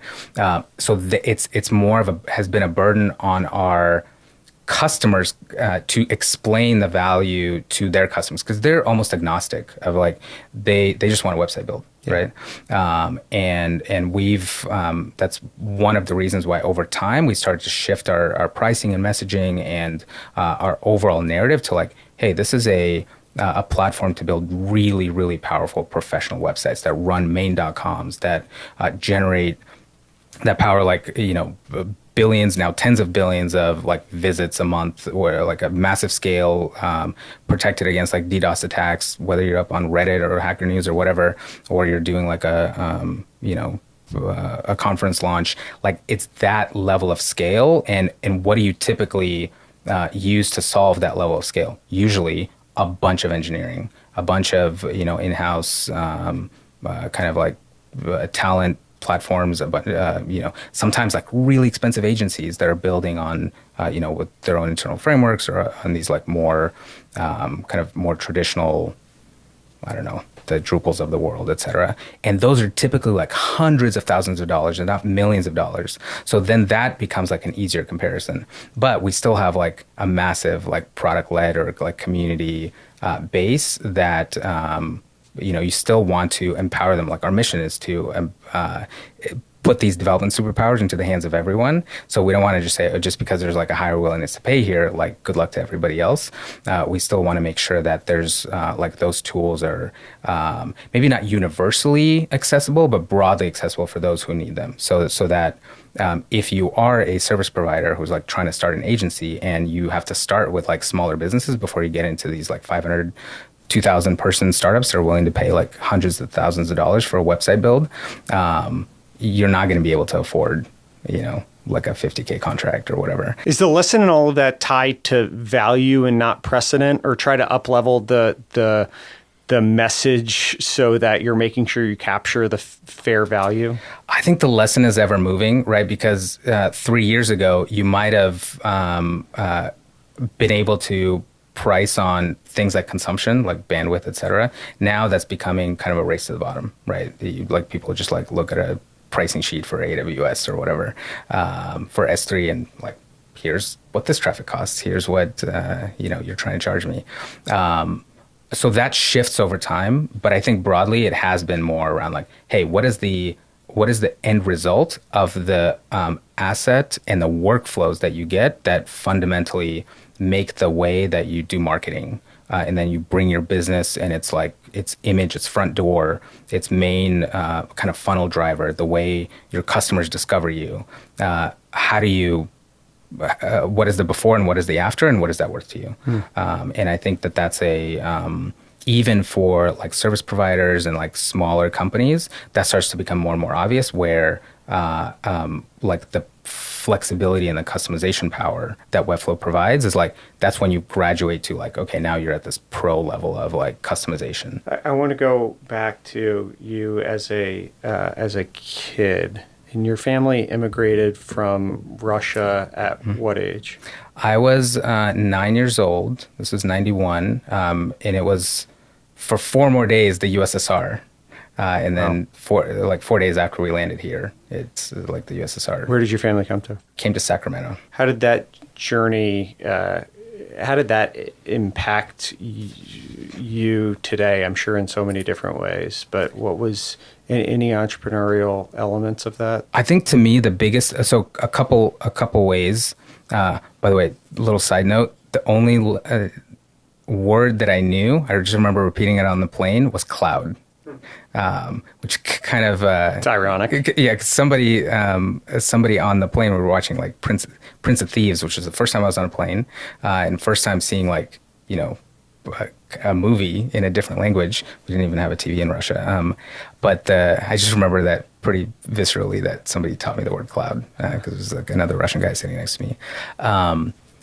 I think the biggest thing is that it just kind of gave me the sense of like, holy crap, I've already been, my life would have been so much worse or so much different. Like I have nothing else to prove really. Like life is already so much better than it would have been, that everything else is kind of like the cherry on top, right? So I have like no chip on my shoulder, like something that, you know, some drive to create, you know, a certain type of company or outcome or whatever. It just feels like I've been given so much of a, in every sense of the word, like this kind of free opportunity, right? It was just, my family got super lucky to be, you know, considered in this like refugee quota, and we just happened to be of like the, you know, it was a basic Protestant religion that was being persecuted, that people happened to, you know, lobby Congress to kind of open up the refugee quota. There's so much, you know, privilege in that, and that like it just happened to be the same kind of religion that people here in Congress happen to practice, so that's why they cared, right? So I feel like I was lucky for so many reasons to end up here in almost like an undeserved type of way, that it just always made me realize that, you know, I'm already content with what I have here. So it's, I don't know, just provides some long-term peace around like life would have been so much worse. And then the other thing is, I think it created a pretty not hard driving, but a necessary work ethic that through the first like 7 or 8 years, like you know, I had to like learn graphic design because my dad was trying to create a business to make ends meet. So I had to learn how to like use CorelDRAW. That kind of led me to, you know, in some ways to 3D, that led to Webflow. And, you know, our family would like pack up in a van every night and go clean like these dental offices. And we never even questioned like why, why us or whatever. We're just like, hey, this is what we need to do to support the family. You were in middle school and high school and going with your family to clean. Yep, that was end of middle school and most of high school. And your family was on welfare for the first couple of years? For the first 2.5 years or so, yeah. And that was like, you know, as my parents were like studying English, and that was another thing. Like, you know, why would a country like accept us and just give us like a way to live and survive and pay for rent, where we're not bringing any value in return, right? I mean, obviously, I can see now like what the value of that is, in terms of what generally like so many immigrants have been able to like build in this country. And I think we have a pretty short-term immigration policy to this day, that I wish was, you know, more open. But I think that those two things of just, you know, even if everything else fails, life is already 1,000% better than what it would have been. I lived in Russia and like on the border of Georgia, right where like the Chechen conflict is, and like all of my family that's left there is, it's just like a terrible existence. You went to school for CS, then design, then CS, and then you had this sort of circuitous route to being an entrepreneur, working for Intuit for a while. Sounds like you did some agency work on the side throughout. If you were giving advice to people that are trying to find what their career fulfillment is, I assume copying the path that you trotted down was a little random, and you wouldn't exactly recommend that walk and all the debt you went into to make Webflow. Anything you can take away from the journey of following your passions or finding fulfillment in work that you'd recommend for people? I think the main through line I can think of was that everything I tried, it came pretty naturally when I was trying to solve a problem for myself that I understood pretty well. And then like I learned so many skills through that just by necessity. So, the first you had mentioned I went to computer science school. Like that was, so I went to Cal Poly because my brother was going there. I hated computer science. And I dropped out after the first year because I was like terrible at it. I didn't, almost failed some of my classes. And then I moved to San Francisco to go to the Academy of Art to study like 3D animation because I wanted to make movies. But right then, this startup that I was using, it was called QuickDot, that it just crashed in like 2001, that I was using to communicate with my friends, it went down. And that was like my way of, it's sort of like WhatsApp, but it was in a browser. And I was like, oh, shoot, I kind of want to keep talking to my friends. So I like picked up a book on ASP.NET and very clumsily built this sort of hack together tool but it worked enough that people could log in and like recreate most of that experience. And through that, I like learned to fall in love with programming because it was like, okay, now I'm trying to build this thing that I need, that I can see solving a problem in my life, or somebody really close to me that then like is super, it like all these other things, you sort of learn how to do them out of necessity because you like care so much about creating that thing. And same thing with Webflow. Like it was the like seeing so many people struggling, like designers, and myself, like going through this like translation phase, and then like ultimately working with my brother, where he would see like all of these limitations of he's so much more creative than me, and then I'm like the cog in the machine that says that that's not possible, or I can't translate this, or I can't do this fast enough. And then like realizing that we can create something that like it can empower him, like then that became the driving force. Like, we know that this is possible. It's just like, and that's where you learn front-end engineering and management by necessity over time as like the team grows bigger. So I think it just feels like it's a cheat code when you're trying to create for yourself, because you're almost like your initial first customer and you have like this intuition like, hey, I think it would help others because I can see how it helps me. And I think that's the foundation of most products, right? Like most founders start from that lens. So I don't know if it's like good advice or anything, but that's the through line for me, where the most hurdles I've ever gotten past was when I was excited about creating something that I was pretty convicted would make the world a better place for myself and for others. How has Pixar influenced you? Very deeply, but temporarily. So the reason I I dropped out of Cal Poly and moved to San Francisco was because I wanted to work at Pixar, because I saw Toy Story 2, initially Toy Story 1, but it was Toy Story 2. And like when I was really like, holy crap, this doesn't look like a toy anymore. I want to be part of putting these like stories online. And at that time I was, a couple years before, and sort of through that period, I was already doing a lot of graphic design just to make ends meet. I was working at this place called the Russian Yellow Pages, and then I was making websites for folks where it was, I saw the creative potential of like, you build something, you get it out there, but it was like, for lack of a better word, like one-dimensional or two-dimensional versus like 3D, which is like, whoa, you can do so much with it.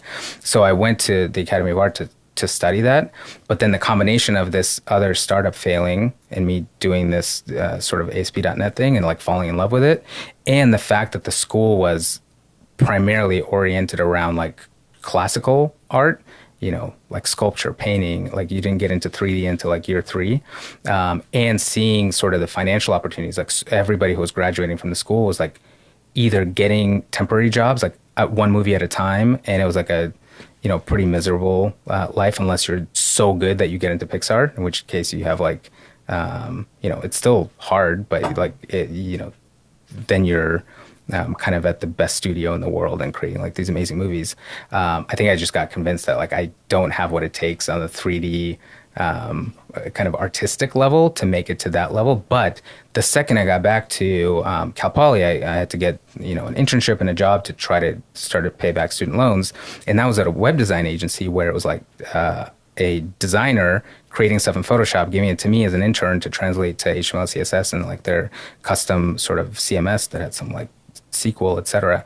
And immediately like the spark came around like, wait a second, they're using a visual tool, but then they're like trying to describe it to me to make it happen. I just came from, like seeing Pixar as a huge inspiration, sort of like learning 3D tools on the side, which are like so much more complex technically. And it's all driven by creatives. Yeah, there's some technical directors in the background creating the tools, but the things you see on screen are like 95% driven by the creatives. And here I am, most of the creative work is being done by the design team, and I'm translating it as like this intern. And then I happened to see like the invoice that the agency was charging for that kind of work. The design team and myself were getting like 5% of what the actual value was to the business. Like all these things sort of came together. Like, why doesn't a platform exist? Why is every other creative discipline, film editing, 3D animation, special effects, you name it, game design, all in this like direct manipulation, like really, really sophisticated tools that, you press a button and it goes to the render server, or there's not this barrier in the middle that says like, oh, I have to go translate this to code. Like that has to exist for a medium that is like so much larger than, that's used by every single person every single day that's online, through the web.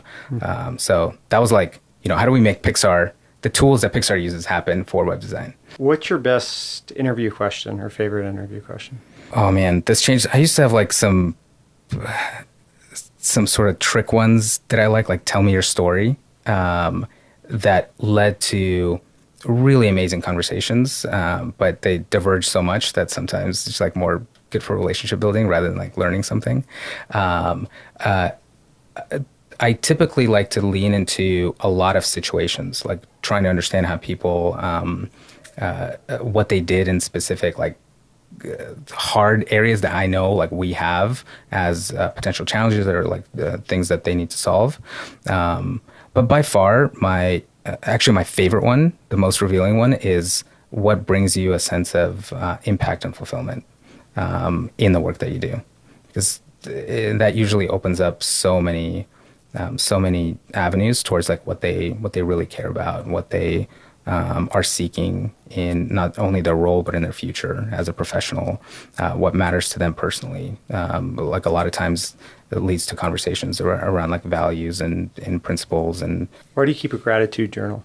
Why do I keep one? Yeah, it feels like it's I don't know, it's a habit at this point. But what started it? What do you put into it? How frequently are you updating? Honestly, it was stress initially that started, and a suggestion from I think a coach or a therapist that was like, "Hey, this is a practice that helps them," and it's just a way to ground yourself. Both you write down what you're thankful for.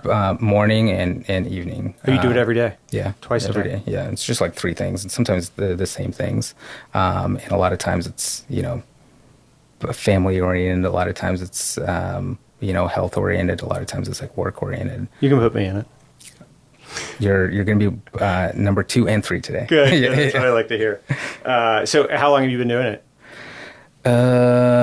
I've had fits and stops, but probably 3 years.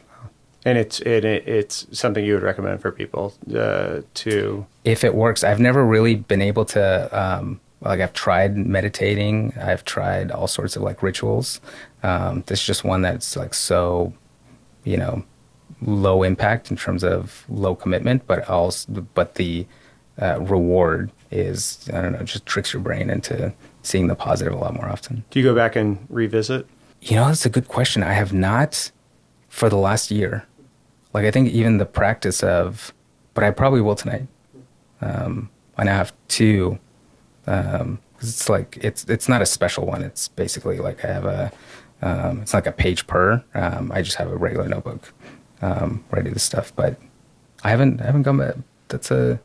I wonder if that says anything about. Does that mean this year's been good or bad, I guess, if you haven't thought about revisiting it? I do this thing.